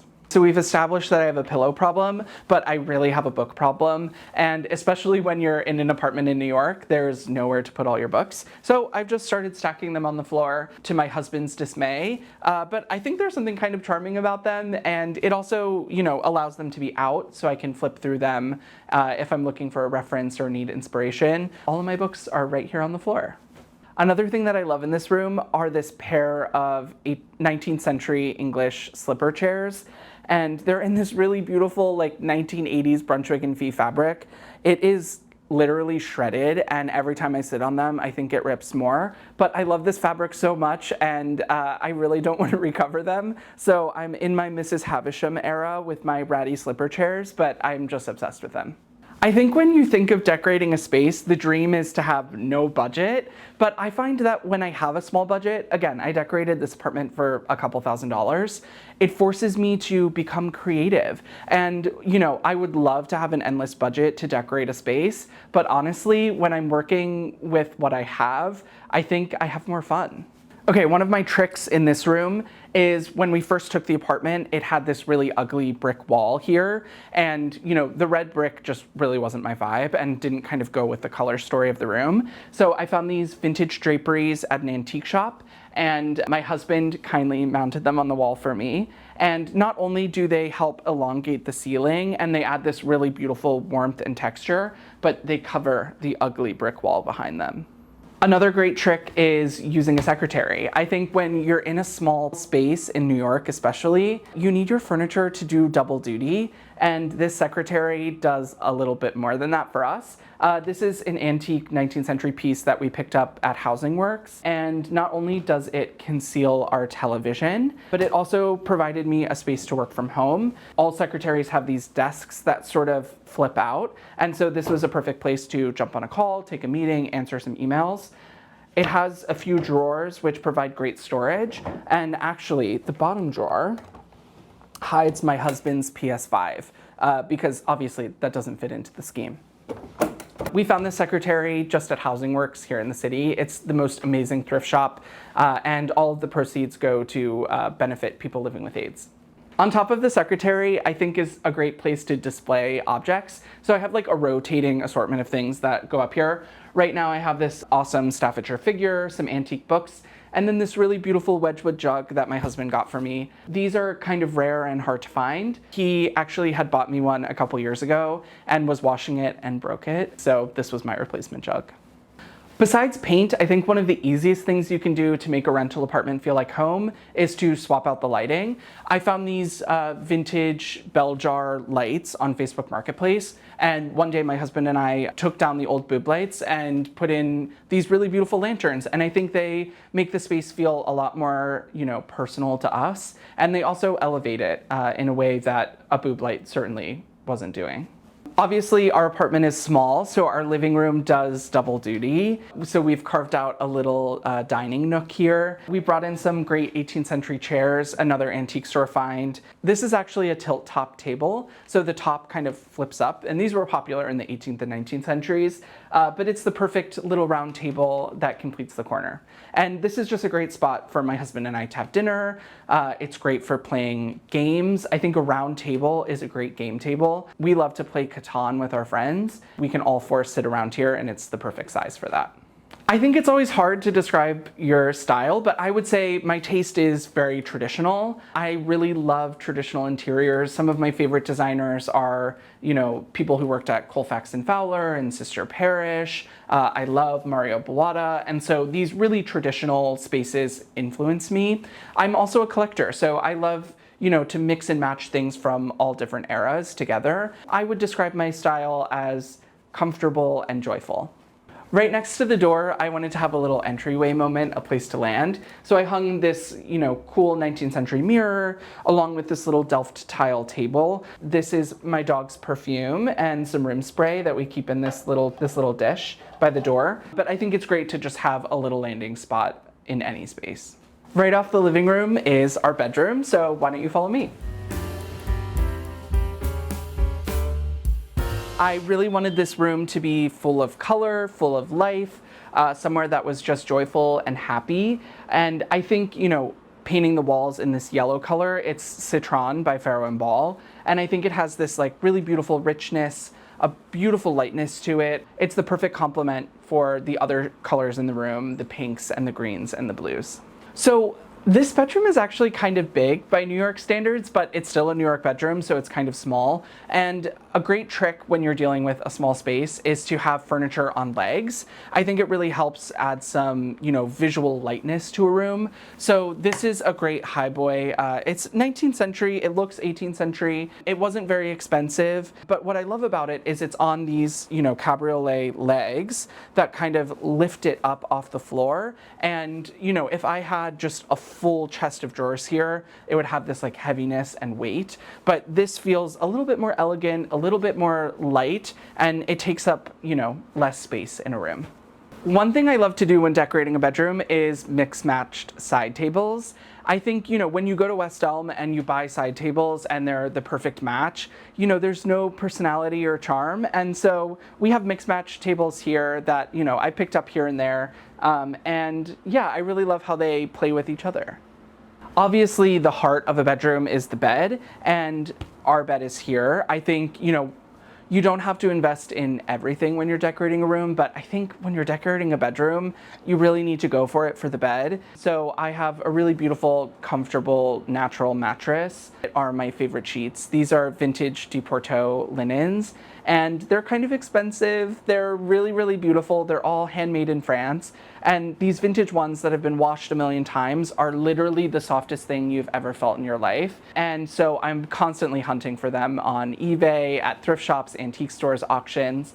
And I love this set that I have. It's a really beautiful blue pattern with, the most beautiful little scallop detail. I also love to add an antique quilt to the foot of a bed. They're a little delicate, so maybe it's not something you want to sleep with every night, but I think they have so much personality and charm when they're layered on a bed. This is all stitched by hand. It's this really beautiful basket pattern. Actually, this pattern was the inspiration for the logo of my company. I just love this basket motif. And I think some of these country elements in a city apartment, kind of bring it down a notch and make it feel like home. So this rug is really cool. It's very delicate. It's not in the best shape anymore, but it's amazing. It's a 19th century Russian rug, and it has all of the colors in the room. It has the pink and the yellow and the blue, and this really beautiful floral pattern. I have a pair of these rugs that I picked up at an estate sale, and I just fell in love with them. I think they're so beautiful and unusual. We're really lucky in this apartment to have such high ceilings, and I really wanted to accentuate that in the bedroom. So I've hung these sort of peachy pink draperies from floor to ceiling, and these are vintage. I picked them up at an antique shop, and they happen to be the perfect size for this wall.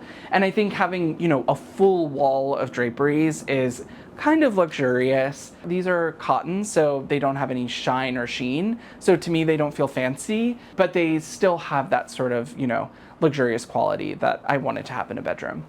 So when I first hung the draperies, I realized that it was actually kind of a lot and I needed to break it up. So I found this really cool Victorian mirror. It's tattered, it's torn, it's seen some things, but I think I was watching The Gilded Age when we first moved in here. And so I might have been inspired by, some of that, late 19th century look, but I think there's something really cool about it. And then again, I love mixing eras. So below is a really cool 18th century English chair. This is a great spot to drop my bag or, put a stack of books. And I love the yellow upholstery that kind of mirrors the color on the wall. So this side table is so cool. It actually came from the same estate as the rug, and it's antique, it's French. One detail that I love is the little knob at the bottom drawer, and it looks like a hand, which is kind of cool. And it's the perfect size for a little side table here. One of the challenges of this room is that it must have had a fireplace at some point in time, because we have this sort of like protrusion in the center of the room, and it's actually a little off center, and it's slightly smaller than our king size bed. So what I did was I brought in an oversized headboard. I slip covered this in an old cotton sheet, just to make it feel relaxed and easy. But because it's a little bit wider than the bed, it's obviously, wider than this protrusion. And I think it kind of, creates an even field. And then the bed doesn't look so funny, on a small little wall. And this is another one of my favorite portraits. This is an early 19th century American portrait, and I kind of fell in love with this guy, don't tell my husband, because he has the most beautiful rosy cheeks, and it's like the perfect pink color that's in the draperies.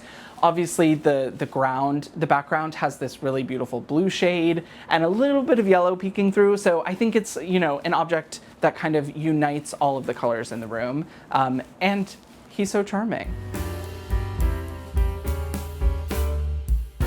So off the living room is our tiny little New York City kitchen. If you live in New York, you know how tough a kitchen is here. But I've done a couple tricks to make it feel a little nicer, make it feel a little bit more useful, and hopefully a little bigger. So the jumping off point for the kitchen was my collection of Canton plates, and these are antique Chinese plates that I've picked up here and there, and I knew that I wanted to hang them on the wall. So I picked a Pharaoh and Ball color that I thought complemented them well. This is Lulworth blue. And one trick when you're doing a kitchen or a bathroom is to make sure your paint has a little bit of a sheen to it. It makes it really easy to clean. It's super durable, and it's a great way to keep your walls looking fresh in a space that might see a little bit of a mess. Obviously, the cabinets and countertop left something to be desired. And because the cabinets are white and the countertop is this like cool tone, I really wanted to lean into that instead of trying to hide it. So I've gone for a cooler story here in terms of colors. It's, classic blue and white. And I think it really helps, the cabinets almost disappear. So this is a great little piece. This is a little pine dresser, and we brought this in because we have such small counter space and storage in this kitchen. And this is great. It has awesome drawers.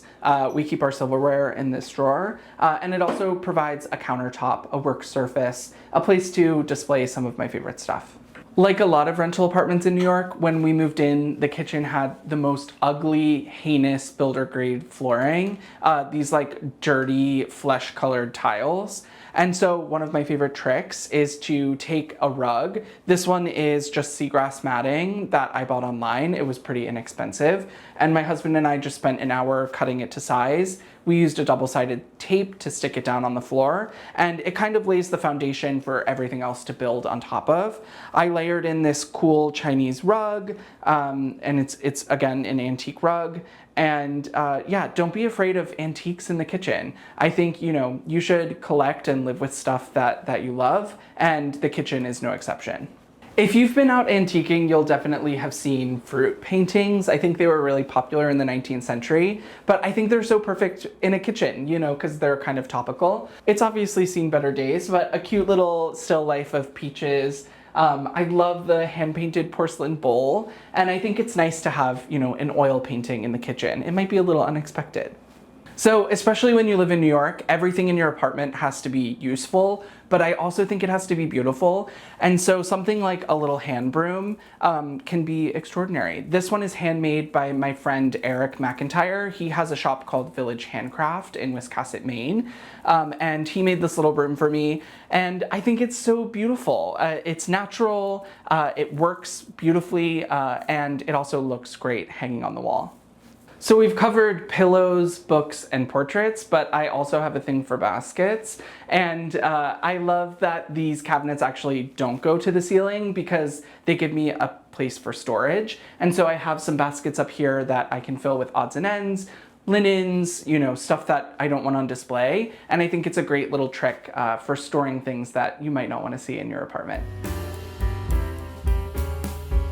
So I feel like the hallway can be kind of the forgotten space of an apartment, but I wanted this hallway to be a little bit fun. So I went wild and did some trompe-l'oeil painting here. I used the same paint color that's in the living room and just painted it over the white. It might not be the most successful thing that I've ever done, but I think it adds a little bit of, fun and joy to an otherwise pretty boring space. This little painting was a gift from my husband. It's painted by a British artist. Her name's Raphael Bohm, and it's a portrait of our dog Rudy sitting on an antique chair. And it's the first thing you see when you walk into the apartment, and I think it kind of sets the tone for the space. It tells you exactly who I am, and he looks so cute. This is a flea market painting that I picked up a couple years ago, and I think it's fun. It's really expressive, great colors. It's not particularly well painted. It's not in a great frame, but still, I think it's the perfect thing for this space. If you thought our kitchen was small, our bathroom is seriously tiny, but I've done a couple things in here to make the most of it. We're in our little bathroom here. It's teeny tiny, and when we moved in, it was very ugly. When you're renting, you don't get to decide what the tiles look like or what the finishes are in a bathroom. And so, we inherited this space with this really dreadful sort of like flesh-toned tile covering the walls. Instead of hiding the ugly tiles, I wanted to embrace them and accentuate them. So we went with a color called setting plaster on the walls, and I think it brings out some of the pinkiness in the tiles. It makes them feel a little less flesh toned and a little bit more neutral, actually. And another thing I did was bring in some print and pattern to kind of distract. And so one of my favorite things to do is use Indian hand block prints, and this fabric is really affordable. Maybe this was $10 a yard, and I used this to make a custom shower curtain. I made it really full and pleated, so it almost feels like a window drapery, but it's on the shower. And I think it's a detail like this that makes the space feel a little bit more elevated, especially when you're in a builder grade bathroom. Another trick that I did was to hide the hideous vanity. I made a little pleated skirt. This is a great hand screen printed fabric, and I've just pleated it and attached it to the existing vanity with Velcro. And I still have all of the storage below. It's easy to remove. And I think this is a great hack to make an ugly vanity a little bit more beautiful. As you know by now, I love collecting, so I wanted there to be a spot to showcase some of my collections in the bathroom too. And so I don't think you should be afraid of putting a painting in the bathroom, or above the shower I've hung some mise en plates that are really beautiful and, you know, kind of fancy, so unexpected to have in a bathroom. I think it's little things like this that make the space really feel like me.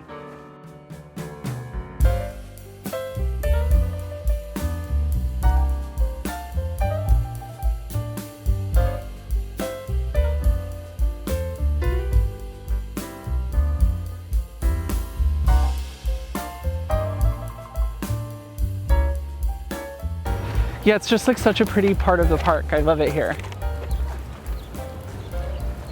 When I first moved to New York, I worked a few blocks away from here, and I used to spend my lunch breaks in this area of the park. We're here on the west side in the 60s, and I think it's just the most beautiful place in Central Park. There's lots of places for people to sit and relax. I see regular people here all the time. It's almost like its own little community. And of course, Rudy loves it here.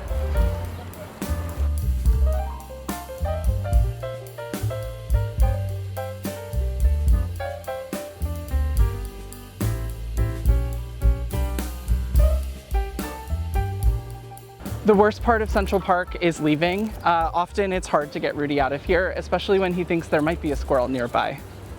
Come on, Goose, go! This is the best view for squirrels in Central Park.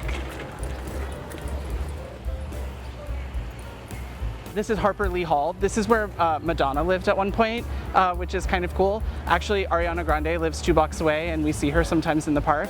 I wish I was as small and pretty as her, but you know, you get what you get. Another one of my favorite buildings on our block is the YMCA, and it has this really beautiful arts and crafts detail. And I think for like a public space that's open to anyone, it's, you know, so beautiful. And you know, on our walks, it's always nice to kind of look up and see all the details. I'm not a topiary expert, but I do love collecting them. These are myrtle topiaries here. This one is a triple ball, which I think, you know, makes a great statement. And my friend Margaret, who is a topiary expert, taught me how to trim them. And here's my tip. Trim with abandon, don't be afraid. Envision the shape that you want. I want this to be a perfect ball, and you can see it has like a few little flyaways. So I'm just gonna go for it. And so I'm using just kitchen shears here, but you know, ideally, I would have a dedicated pair of scissors. Don't tell Margaret. But you know, you kind of just start cutting away and keep the shape that you're going for in mind as you trim. Keep looking and watching. And I think the biggest thing is don't be afraid. I think a topiary is gonna sense when you're scared, and it will know, and your shape will end up bad. But I think if you just go for it and remember that it'll grow back, then you know, you'll get exactly what you're after. And it's really easy as this. I think it can be really daunting, but it's actually not. It's super easy. And if you make a mistake, no big deal. You know, it'll grow back in a couple weeks. And topiaries can be kind of scary to care for. They're very finicky and high maintenance. kind of like the people who often collect them. And my advice is to water them pretty regularly. I feel like they like to stay pretty moist. And I always like to turn them. So every couple days you can turn them, and that will keep them growing evenly on all sides. If you were on the fence of bringing a topiary home, I hope this gives you the confidence to go for it and live your bunny melon fantasy. So this is my last week here in this apartment, and it's so nice to have Homeworthy over to kind of like memorialize this place. As I move on to my next journey, opening my store in Maine and, kind of starting a new life up there, I'm gonna miss being here in the city. I always dreamed of living on the Upper West Side. I'm gonna miss going for walks in Central Park. My husband and I love to watch theater, and we could walk to see a Broadway show, and that's something that I always remember as a happy memory. And I think there's something really special about being in the center of it all. And yeah, so I'll miss that a little bit. I'm also looking forward to, more of a quiet coastal life.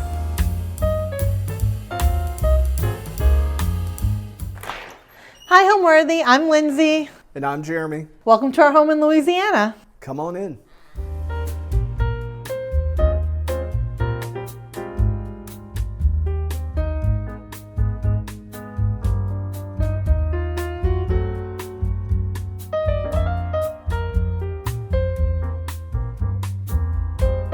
You're watching Homeworthy, where we believe every home has a story. Hello, my name is Jeremy Simeon. I'm a Louisiana-based art and antique collector. And I'm Lindsay Simeon. I'm a travel agent specializing in Disney vacations. And welcome to our home located in Baton Rouge, Louisiana. The story behind this home begins 6 years ago. We saw it, I think probably around 5:30 or 6 o'clock at night. I wasn't sure why we were coming to see it. Some family members told us we must see this house that just came to market. And I said, well, I don't know why we're looking at a house in Baton Rouge, Louisiana, because Lindsay and I are moving into a historic home in New Orleans. That changed that night. We came to see this home, and I said, oh yeah, it's a big home. There's lots of rooms, really cool. And Lindsay said, this house is perfect for us. The style of the house, I would say, is country French. Although we removed some of those elements, heavy shutters, and some of the colors have changed a little bit to make it a little more contemporary. It's still very traditional. The house was owned by a pretty well-known builder in Baton Rouge, and it was his personal home. You hear that often, but this was actually his personal home. After he passed, his widow continued to live here, and his son actually was the listing agent who sold the home. So it has a lot of interesting elements in that there are contemporary features, but I still feel that it was traditional enough for me, because I like a very traditional house, to get behind. I think the focus of our collection began with kind of an obsession with Louisiana. We're both from Louisiana. Our families have been here for a long time. We both wanted to kind of pay homage to our family's passage through Louisiana, and also we're New Orleans centric, even though we're in Baton Rouge.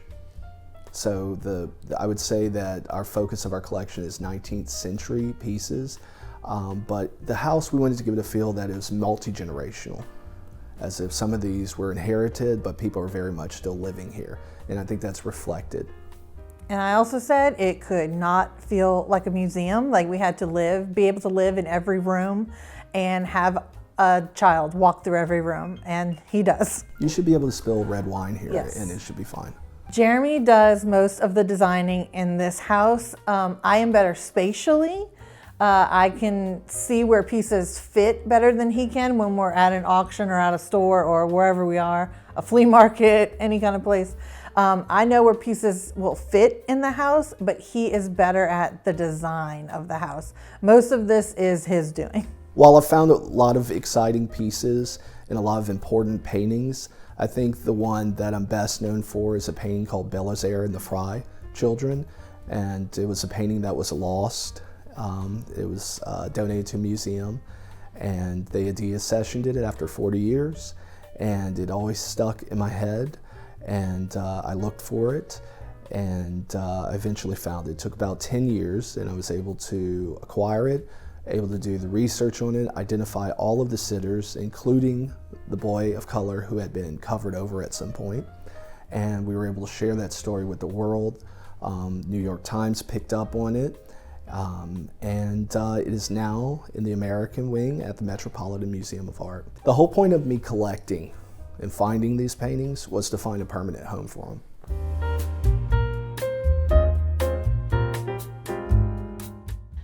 Okay, here we have our formal living room, which we actually do use and have used previously. We come in with drinks with our friends and we sit in here. One of the things I love about this room is this Creole table. You know it's Creole table because of the scalloping down at the bottom and the curved legs. What's that called? This is called cabriole. Cabriole legs, thank you. And you'll notice not everything in here moves. We put the museum wax. We have had a casualty. That was one of the only past. casualties we've ever had. And Gorilla Glue saved that. And Gorilla Glue saved it. But some things do still move, even though we like them in particular order. But my 4-year-old literally runs through this room to get to our room every day of his life. And Climbs it's still on the in one furniture. piece. So Yeah.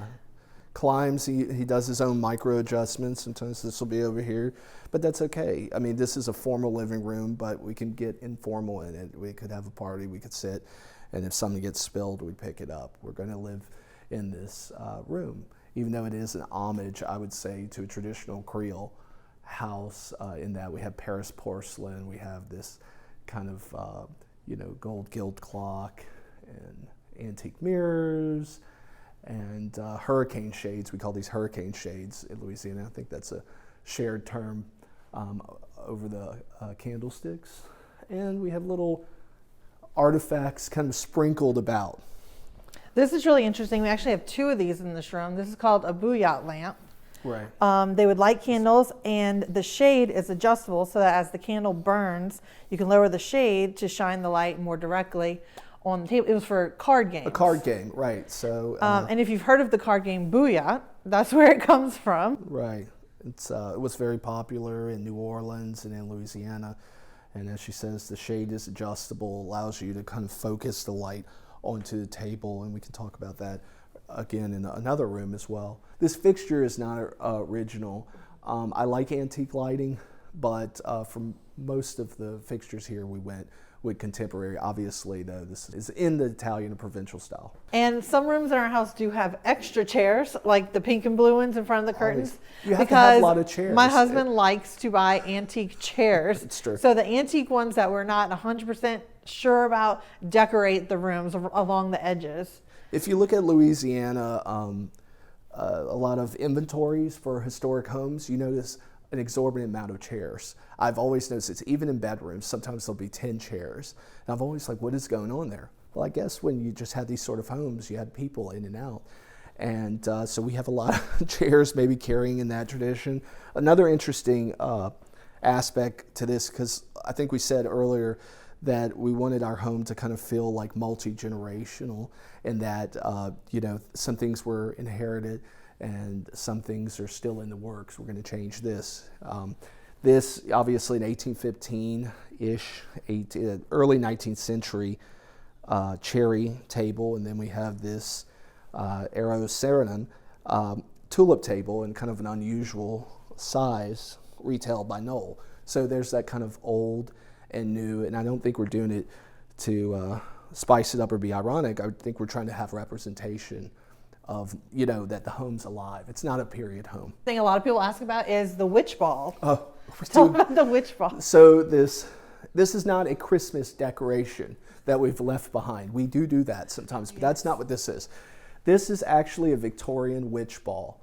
And they were hung in churches, over windows, and they're said to keep evil spirits away, evil things away. And in Louisiana, we're a bit superstitious. I don't know if I believe it, but I would feel uncomfortable taking it down. This is one of my favorite paintings.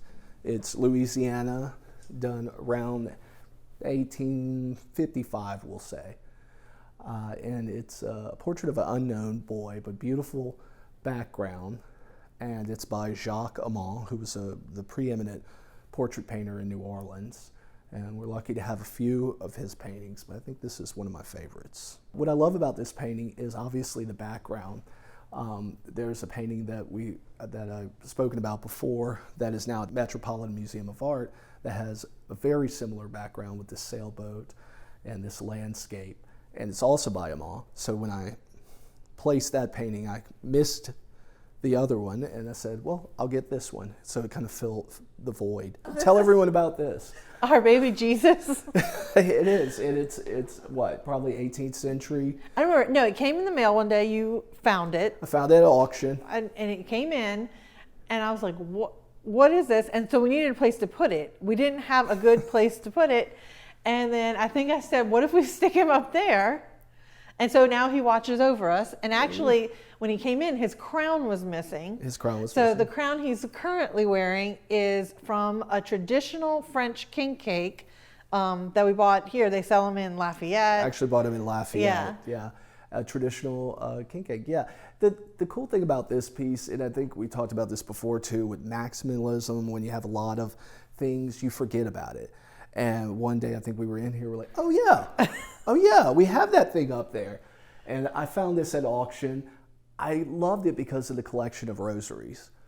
When it arrived in the mail, none of the rosaries were with it. I contacted the auction house and frantic, they couldn't find it, and eventually they did, and we put him up here. And I think he's a great piece, and it's culturally significant, I think, with Louisiana. So I think the advice that I would give to people who are interested in starting their own collection, or maybe having a hard time finding pieces that resonate with them, is you can start broad, okay? But eventually, I think to become a successful collector or to achieve what you're going to want to achieve, you're going to have to narrow down, and you're going to have to focus and figure out what really gets you excited. And it's okay if it's abstract art, it's okay if it's 19th century portraiture, it's okay if it's sculpture. I think you just need to find it, and don't talk about it, go get it. Buy the best you can, and if you can't acquire the piece you want, just keep looking, you'll find it. We have a couple pieces that I would like to get rid of because I'm like, they're not us. When we get a piece that you think doesn't fit, what do you say?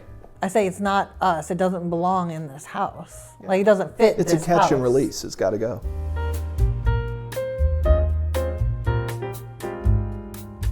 Okay, and from the formal living room, we're step into the dining room. It's a very open space. We do have a formal dining room table with modern chairs. We want to make sure that all our guests feel comfortable. We don't have antique seating in here.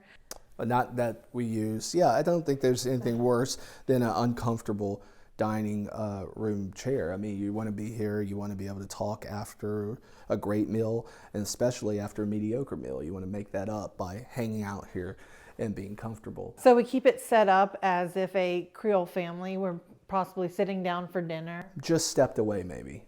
Maybe they'll be back, I don't know. Yeah, this room is a lot of fun though, because I think it does set the tone for the house. And it is formal, but it's also, feel free to move things around and look around. And we've kind of had those, that homage to Louisiana with this Napoleon. He gets decorated for every holiday. He does. He has, what else? What does he get? Santa hat, a jester's hat for Mardi Gras, bunny ears for Easter. That's right. So many things. So many things. And sometimes just for a party, we'll just put something on when we had parties. Mm-hmm. So yeah, this is cool, kind of an homage to Louisiana. And we have some of these African sculptures as well, these shawaras as they're called, really cool. And this is a great story behind this server. We were sitting at Two Jack's restaurant in the French Quarter in New Orleans, enjoying some garlic chicken, which is their famous specialty meal, and some grasshopper drinks, which I did not drink. We should put the recipe up. It's a very interesting drink. And my husband was watching an auction on his phone, as he does almost every weekend. And to be fair, we were with friends. Mm-hmm. They were spearheading this whole thing. So we got in our cups, we were libating, and this popped up on the screen. And I said, oh, I can't go for that. I'll bid. Somebody will outbid me. No one outbid me. Whoops. But it's a great piece. It's a little big for the room, but it is a great piece. So we make it work. We make it work. Has to work. It's here now. It's here to stay. It agreed with us when we moved it. You'll see little vignettes, little vertical paintings all over. We try to use up as much wall space as we can because we have so much art in the house. Right. So you'll see various things. This is actually my favorite piece in this room, I think. Yeah, probably my favorite. This is actually a rosewood tea caddy. We honeymooned in London, and I fell in love with English tea, hot tea. And when I learned what this was, I was like, we have to have one. You have to find me one. You have to find me one. And so what they would do is there's a little bowl in the middle, and back then, what year is this from? This is probably, again, early 19th century, so we'll say 1815. And they would have loose tea, so they would put their combination of loose tea, their own blend, in the middle and mix it up, and that's what they would use for their tea. And then you just close it. And I thought that was so neat, so interesting. We do not have loose tea. No, and the fact it has a key. Yes, we don't want anybody. because it was. Yeah, valuable. We have our little packets of tea, but Sure. it's still one of my favorite things. Another two things that are interesting here is if you visit New Orleans, you're probably going to go to Jackson Square. And in Jackson Square, you're going to see these two large red buildings that flank the cathedral and the cabildo and presbytery. And they call those the Pontalba buildings, named after the Baroness Pontalba. This is her candlestick. It was actually designed and made by her son, Gaston de Pontalba, in 1849. The Baroness has a fascinating story. She survived an assassination attempt from her father-in-law. He wanted her inheritance. She runs back to New Orleans from France and sees what she thinks is a derelict city and decides to put some spice and elegance back in it. And that's when she built the Pontalba apartments, and this was presumably built for that. And it's a year before completion, 1849. Moving on, maybe too much artifacts. So These are probably the two of the most important pieces. I would say in the collection. This is my husband's fifth generation great-grandfather, fifth time great-grandfather. It's what inspired me to start collecting paintings. And it took about, 7-8 years to find. And that whole time I was just filling the void by buying other paintings and other portraits. And other furniture. And anything other furniture. Louisiana. I was just filling the void with everything. And eventually I was able to get in contact with cousins I had never met who had left Louisiana 100 years before about their families. And this was languishing in a basement in California. And we were able to meet with them, their first visit to New Orleans.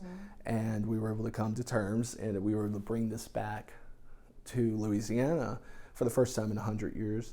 And this is my ancestor, Martin Donato Bello. He was born a free man in New Orleans in the year 1760, and this painting was done in 1841. So wonderful to have a identified portrait of a free man of African descent. Very rare.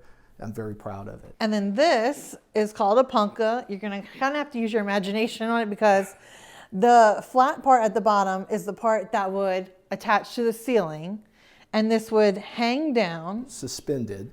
Yes. And with a rope pulley system. Yes. And a servant probably would stand in the corner, or an enslaved person, would pull the rope pulley, and it would gently sway over the dining room table. That's why we have it in the dining room. And they had to fan it soft enough to not blow out any of the candles, but hard enough to get rid of the flies and create a slight breeze. This is antebellum air conditioning at its finest. And we have full provenance on this piece, which was really cool. We can go back all the way to the 1820s on it. It was still hanging when I found it, but I thought it's time to retire that. But it's still an interesting piece to have in the home. In our little cabinet over here, we do have quite a collection of shell edge. Yeah, earthenware. We have a better example out right here, but we have a lot of trays and a few plates. Of this. And this was a very, very popular and desirable type of, for China. Dinnerware? Essentially, it's China. The French, although this is actually English, the French preferred it, if you can believe it, in Louisiana. And this is something that would have been on virtually every table of anybody who could have afforded it back then in the early 19th century. And we're positive about that because if you come over here, you will see a collection of sherds or shards, and in there you're going to see pieces of this shell edge pottery. And all of these, including, we have some more, were found in the Tremé neighborhood in New Orleans. And I think the main colors they used were green, blue, there's even red, a rare red, and there's a mustard. Green is the one that's most preferred. And also, if y'all haven't gathered I don't polish silver. I'm not great at it, and it still looks great no matter what. I like the patina. So this is New Orleans silver, and we'll talk about the cups a little more. Let me show you this. I had an obsession with New Orleans silver for a while, even though we haven't had a great dinner party ever since COVID. But I was able to find and assemble a great collection of New Orleans silver. This is all New Orleans made. And in the inventory of some of my ancestors' homes, I was able to see silverware, and I said, well, obviously I didn't inherit any of those. I'll just fix that, and I'll go ahead and buy some. So we have an interesting story on how we met. I was working at Borders Bookstore over at the mall in Baton Rouge, and Jeremy was a regular customer in the cafe. He's come in and do his work on his laptop, and we just kept running into each other. That sounds like this is all made up and we met on Match.com, but we actually really did meet in a bookstore. Yes. But that totally sounds like we made that up, but I swear, I was a regular at the cafe, and we spoke and we talked about Harry Potter books and all kinds of other things randomly, just little interactions. And before you know it, I added her on Facebook. That was a major thing back then. And I saw that she had made some cookies and brownies, sorry, I don't even remember the story. And I asked when she was going to make me some, and she did, and now we're together. The rest is history. The rest is history. For 7 years, I was a school counselor, and then when COVID hit and I got pregnant, I left that to be a stay-at-home mom, but I'm also now a travel agent, and I specialize in Disney vacations, Universal Studios, cruises, almost anything, but those are my specialties. So that's what I do now. So my background, I would say, is more complicated in that I don't think I knew what I wanted to do for a while. I started off as a recording engineer. I wanted to be a musician, a rock star. The world was not ready for our music though, so I had to move on. So I began recording music, and quickly I got into kind of commercial audio, and I really just didn't love it, and maybe I wasn't the best at it. So I constantly, throughout, I always collected something, whether it was instruments, whether it was watches, and I was lucky enough to get into collecting antiques and paintings, and now I'm a full-time collector, and I do place paintings with institutions, not with individuals. But right now, I would say I was a Louisiana-based historian and art and antique collector. That's my job. People ask us all the time, how do you keep your 4-year-old from messing with everything? And the number one answer is museum wax. Museum wax for the stuff on the breakables. tables, for breakables. But honestly, he grew up in this, and he just learned when we respect the stuff, he respects the stuff. He's never tried to just grab paintings off the wall. He's never tried to just knock our antique chairs over.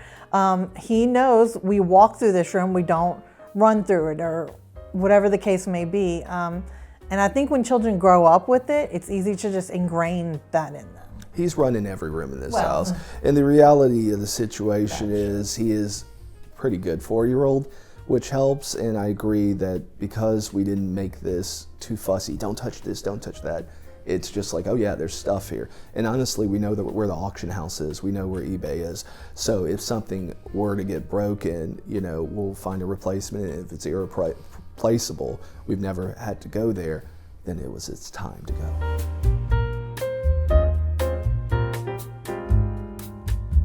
Okay, now we are walking into our office / library / study. It actually doesn't have one name, but we always know which room we're talking about. This room actually holds a large portion of my husband's and mine, which your collection. And anytime we get a new piece, it comes in here first. But it definitely welcomes virtually every piece in the collection. And here's one right here that has no home yet. This Venetian mirror that was actually found on Facebook Marketplace and was located in our current neighborhood. Didn't have to go very far, and it's great. It's so it's leaned against the wall for a minute until we can find I'm not home. even sure we have a spot for it, but I think it's so beautiful. It can just hang out there, for a little while. A great piece. So yeah, and we were talking about silver in the dining room. Well, the silver kind of continues over here. We went to a great party for a friend of mine's birthday, and the host of the party is just great. Lives in the French Quarter, but this was in his country house. And when you got to the party, everyone was greeted with a blackberry mint julep in a coin silver antique cup. And I kind of lost my mind with that. I said, why am I not living like that? What am I doing wrong? So I got on eBay the next day and started doing it right. It took eBay, auctions, but I assembled these probably in what? 4 weeks. It was more than that. I swear it was a little more than that. So most of these, probably 95% of them are New Orleans made. And my favorite one is this one. Again, I don't polish silver, as you can see. This is just New Orleans made. It's beautiful. This is another favorite of mine. This is a julep cup. This belonged to James Robb, who was an important citizen in New Orleans, owned the Robb Mansion, go figure. And it would later become an early site for Newcomb College, which was probably the earliest women's college in New Orleans. And just beautiful gold wash, coin, silver room. We also call this room the music room. We have a Steinway and Sons piano. Yes. And my husband also records his own music over here, which is really interesting. Really interesting, yeah. Like I said earlier, the world wasn't ready. I wanted to be a musician, and I wanted to be a rock star or whatever. The world wasn't ready for my music, but I get to live out my fantasy in this little cubby over here and make rock tunes and everything else. And yes, we do have a great antique Steinway. Just one of our favorite pieces in the room. And then we have just a bunch of paintings that are kind of in this room. And in a month's time, this room could look totally different because constantly moving paintings in and out of here. Probably in a week, it's going to look different. In a week. And, I have paintings everywhere. We keep some off-site. People ask us, do we have a method to the madness of hanging up artwork? And we try to make it aesthetically pleasing. Sometimes we hit that mark and sometimes we miss, because the reality is we have a limited amount of wall space, and there's more paintings than wall space. I have 30 or 40 paintings at my office off-site, and I've also began to pawn off some at a family home and just, hey, hold on to these for a minute. But no, display it right here. So we use other people's homes as a canvas for our artwork too. But yeah, we try to make it aesthetic and we try to make it balanced, but when you're dealing with this many paintings and this many frame types with so many different frames, we just try to get it the best we can. It's the best we can, and I think it works sometimes. I feel like it's working a little bit this time. And they're constantly being shifted. But they're constantly changed, so we keep getting new chances at making it right. So the bookcase of a lot of the, I guess we'll call them artifacts, or the items on this bookcase, I mean, they're just different, pieces that appeal to me in some way, or or trigger objects for something that that inspires me or I like. Everything from a piece of petrified wood over there. My grandfather gave me that, and that was on some of his family land. You forget that the world around you is ancient, and so there's petrified wood there. Disney magic bands. Exactly. Help me out. I've gone a little blind to this. There's so much. We have our Disney magic bands. We have these Halloween decoration skulls that are candle holders, but also more important things. Yeah. So and also some of the achievements I have. The Times Picayune. This was really moving when that painting of Belisaire and the Fry Children made it on the cover. When you think about how much the world has changed, the Times Picayune is a very old newspaper, and 200 years ago, something very different would have been on the cover and in the contents. The magazine Antiques that made that, and I have the New York Times. It was on the cover 1A as well. It may look like there's no order to these bookshelves. I'll be very honest with you. To me, there is no order, but they are in Jeremy order, and he can find I know where everything anything that he's looking for. They are not in order. They're not in alphabetical order. No. They're not in order by author, but I know where everything is, and I've put it in my own way. And I guess that's kind of the way I live my life as well when creating or making decisions on design. Probably one of my favorite pieces in this room, because this is obviously more of Jeremy's room, but is this little painting right here of this woman in the Empire style dress, with the coral necklace and the coral in her hair. I actually used her as an inspiration for a founder's ball at the Louisiana State Museum that we went to. I had a white Empire dress, I had a coral necklace, coral earrings. I attempted to style my hair similar. And actually this shawl right here was the one I used. It's not the same color shawl as in the painting, but No, that's okay. it was close. And we don't throw away anything here, so we just threw it on the piano for good So measure. it's just always held a special place in my heart. I've always loved it, and it's like that's a perfect opportunity for me to get to try that look out. Another interesting piece in this room, which is different than many of the others, is this painting. It's contemporary, and it's by a pigment enthusiast. This gentleman wrote a book that I bought called Mummy Brown, and I found it fascinating. It talked about the pigment Mummy Brown, which actually historically used mummies, flesh in it, very dark. And I said, listen, I need that painting on the cover. He said, I can't give you the painting on the cover. It's like my favorite painting I've ever done. So well, make me something similar. So he uses all of this kind of archaic pigment, dangerous, but pigment that we can no longer use today. This is emerald green, which is arsenic. This is lead white, which is lead. And this is mummy brown. But this is also kind of a memento mori, which is kind of dark, but it was a theme in the Victorian era. Remember death, live life fullest. And it kind of just reminds you of that. My favorite part of our home is definitely the large kitchen with the large keeping area attached to it.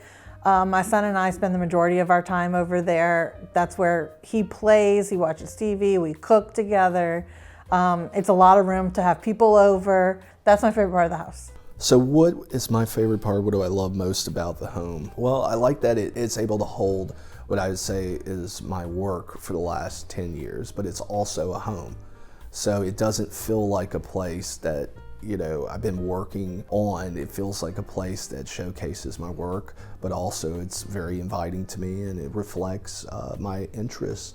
And I hope that I've done a good job of balancing home and collection to a point where, you know, it still feels like a home. I love when people tell us our home is not like a museum. They say they can walk around in it, they're not afraid to touch things. That's the best thing you can tell me, because when my husband wanted to start with the antiques, I was on board, but I did not want it to feel too stuffy. So that's my favorite compliment. When people walk in this house, they feel comfortable, even with all the portraits and antiques and furniture and stuff like that. Yeah, I agree with that. I think the best compliment is this is cool, I like it, and I feel comfortable here. And that's as good as it gets. I think it should be inviting. A home should, or at least to me, should be inviting. And it can be pretty and have fine objects, but it should definitely be inviting. I think the people in the home give it soul. Like, you have to live in your home. It has to be livable. It has to reflect you. Has to be alive. Yes. Right? And that's through the people who are interacting. It can't be stagnant. And I think it has to be authentic. It has to be you or who you want to be. And that's perfectly fine.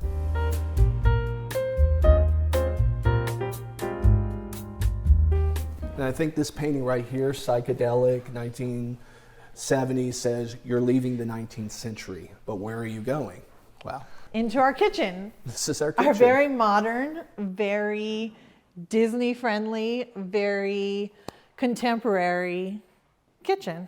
Yeah, contemporary kitchen, I would say. We're not chasing trends, but it's definitely not antebellum. It's definitely not 19th century or early 20th century. So we do have a gallery wall. Most of the paintings in here are contemporary, modern. Right. We have two antique ones. Right. Very small, but probably the focus of the kitchen is our Cinderella's castle in the middle of our large island. And the monorail. And the that monorail moves. that goes around it. It moves. We're going to have to turn it on later. I'm just telling you, it's going to happen.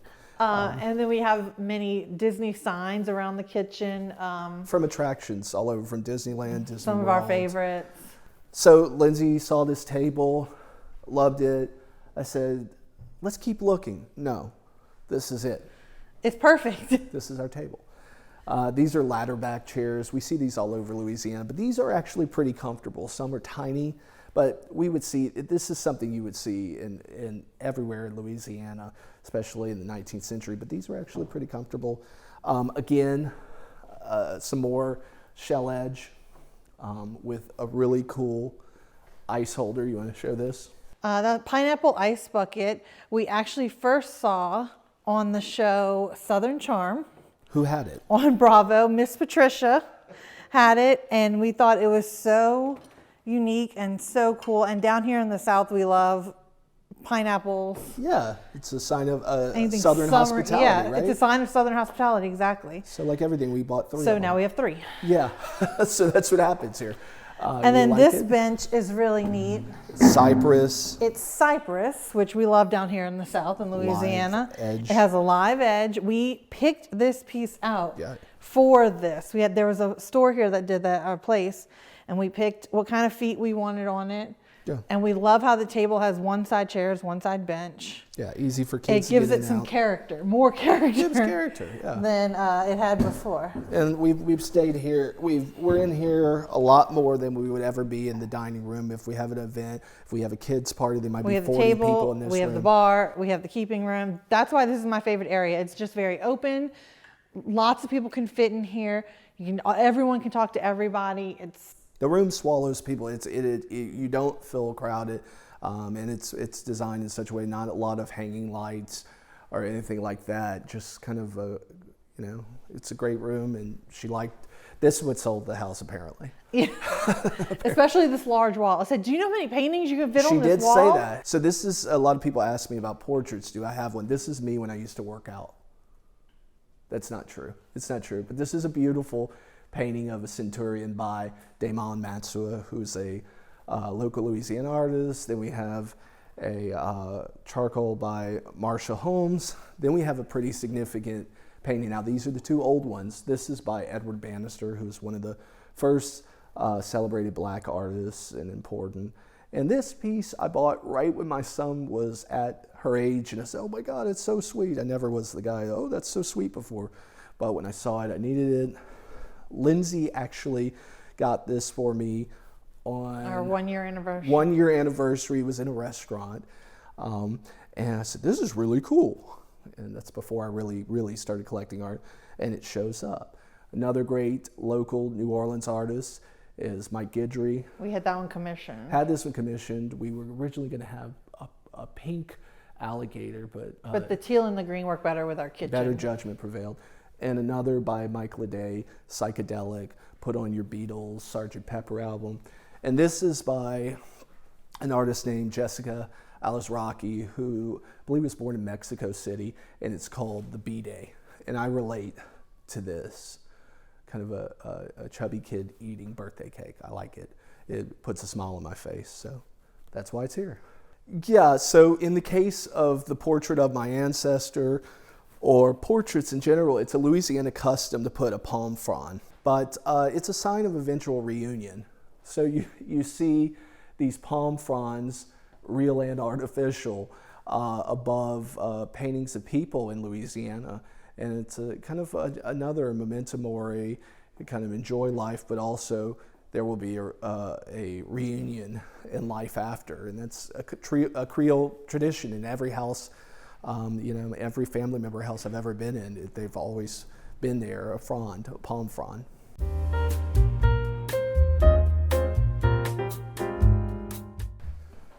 So this is our bedroom. This is the primary bedroom.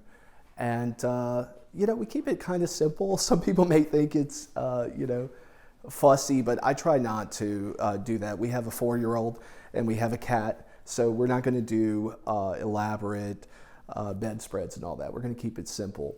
But the reason why we're in here is because I think the piece that gave birth to the collection, that inspired us, is in this room. Probably my favorite piece in our whole furniture collection is this armoire. It is a Louisiana armoire from the I would say it's hard to say. 1805 is also early safe. 1800s. Yes, fair.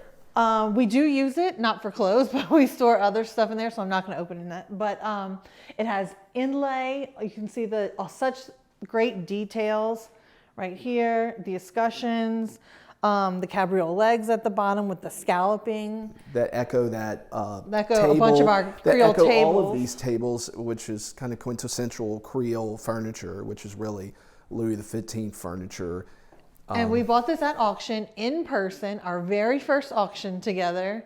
We have a picture, I think, of you holding the paddle. We need to insert that. And Jeremy walked outside to make a call, and I see 4 men follow him outside, and I was like, should I be worried about that?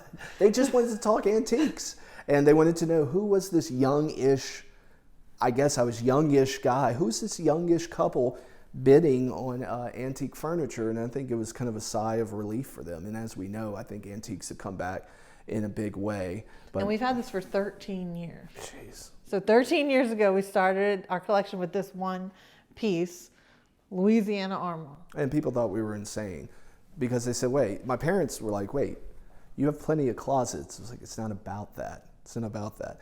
This is a Louisiana armoire. Actually, we bought this, we were in our old house, and we did not even have room for it. That's true. That's true. It went which in was crazy. An odd place. In the living room, it's like, I know we have an armoire in the living room, but if you open it up, you can get in and it's Narnia. No, but really, we didn't have room for it, but we needed it. And now we have room for it. It grew with us. Opposite that, something we bought specifically for this house. for this room, Yes. for this house, was this piece. This dresser we do have clothes in it and stuff. Same time period, right at 1805, 1810 maybe. This is part of the Stanley Weiss collection. We bought it at auction, Neal Auction, same auction house, same room, a decade plus later. And I think it's a beautiful mahogany piece. Has great pineapple finials here. And we loved it. And we did not go to the auction for it. But that's the way it happens. You saw it. And we said, we need that. Now, we did have a little time span where our child Love to play with those. and we had to kind of get him out of that, but no harm done. No harm done. This piece is probably my next favorite because I told my husband, I need a full-length mirror in our room somewhere. And he came home one day lugging this big old heavy thing in, and I love it. It actually has a very interesting story behind it. You can see right here, there's still a line where it's so patinaed. This mirror was in Hurricane Katrina. All of this is where the water went up to. You can kind of see where it gets all the way across. We could polish that out. It gives it character. I agree. It's a piece of history. It's about its journey to us, right? Yeah. So, and in this room again, you're going to see this table, this type of table with a scallop skirt. This one has peg legs. These two have those cabriole legs. And none are matching. No. And we like it like that. We That's know okay. none are matching. No, it's okay.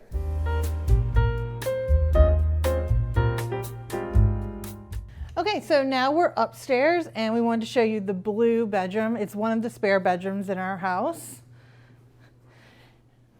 It's a period room. The only period. The only fully period room in the house. And by period, we mean it actually kind of time stamps to a specific point in time. And I would say this is about 1860. One of my favorite things in the blue room is this bed. And this bed is made by a famous New Orleans cabinet maker named Dutré Barjan. And he was born in Saint-Domingue, which is modern day Haiti. And he was what is known as a free man of color.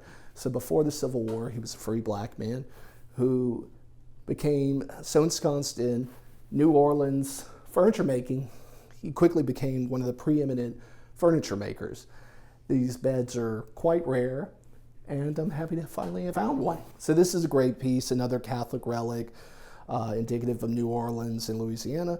It's a prie-dieu for saying your nightly prayers, and I think it looks great in here. Probably my favorite piece is very tiny, but I think it adds a lot in the room actually. It's this little tea warmer.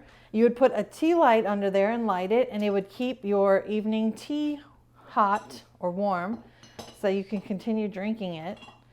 And again, I saw one of these, had to have it. Jeremy found it for me. And that now one- it fits perfectly in this room because I don't actually use it. And that one was actually on loan at the Louisiana State It was. Museum in a period room for a time. Probably So- the only thing modern is the bedding, Right. but not this one. No, this actually belonged to the daughter of a Louisiana This one fits in governor. the room. But this Right. is just a modern thing. Modern piece. So that's the blue room. This is really cool too. This is called a bullseye clock. So this is by a guy named Stanislaw Fornia. He came to New Orleans to install the clock on St. Louis Cathedral. He ended up staying in New Orleans. What does that say? So there you go, Stanislaw Fornia, New Orleans. One of my favorite pieces in here. So this is the other period room. It's another spare bedroom. We actually have had people stay in this room. It is meant to replicate or inspired by a Creole bedroom, a country Creole bedroom. Yeah, this is inspired by an article, and I would say I said earlier that we only had one period bedroom. I forgot about this one.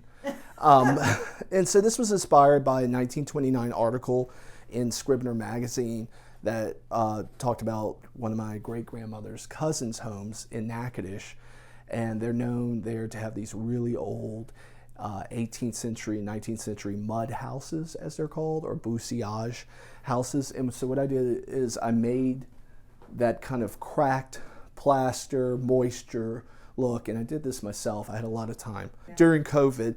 And so I made this bedroom that kind of looks like maybe once we lived in a lot grander circumstances, but times are hard. It's turn of the century, and we're in our reduced state, but we're still proud. And I think it adds a lot of texture to the house, you know? And This bed is a replica. It's a replica, handmade replica made in the 1980s of a Louisiana melon bed. Only a handful of great examples of the original survive. And honestly, this is probably a little more comfortable to And actually, when we first got it, it was the plan for this to be in our primary room. This was going to be Yes. our bed. But after one night in it, that idea quickly got squashed. She's being nice. I started sinking in, and it It's was so very hard tall. to get out. It's And, so tall. We both kept rolling to the the mattress- middle. We had no room for ourselves. It's a custom mattress, and it tried to eat me, and I couldn't get out. So that was the end of that. But these are authentic. Yeah, the this bed is, steps. This is period, and these are too. These ladder back Yes. chairs are from the 1820s, 1830s. This mantelpiece over here is really interesting. That came from a relative's house. That was bousillage, and he was actually a magic man, and they called him a traiteur, which is a healer, a folk magic healer, and I just kind of propped this mantle here, but it is from a relative's house, and the home was about 100 and probably 40 years old.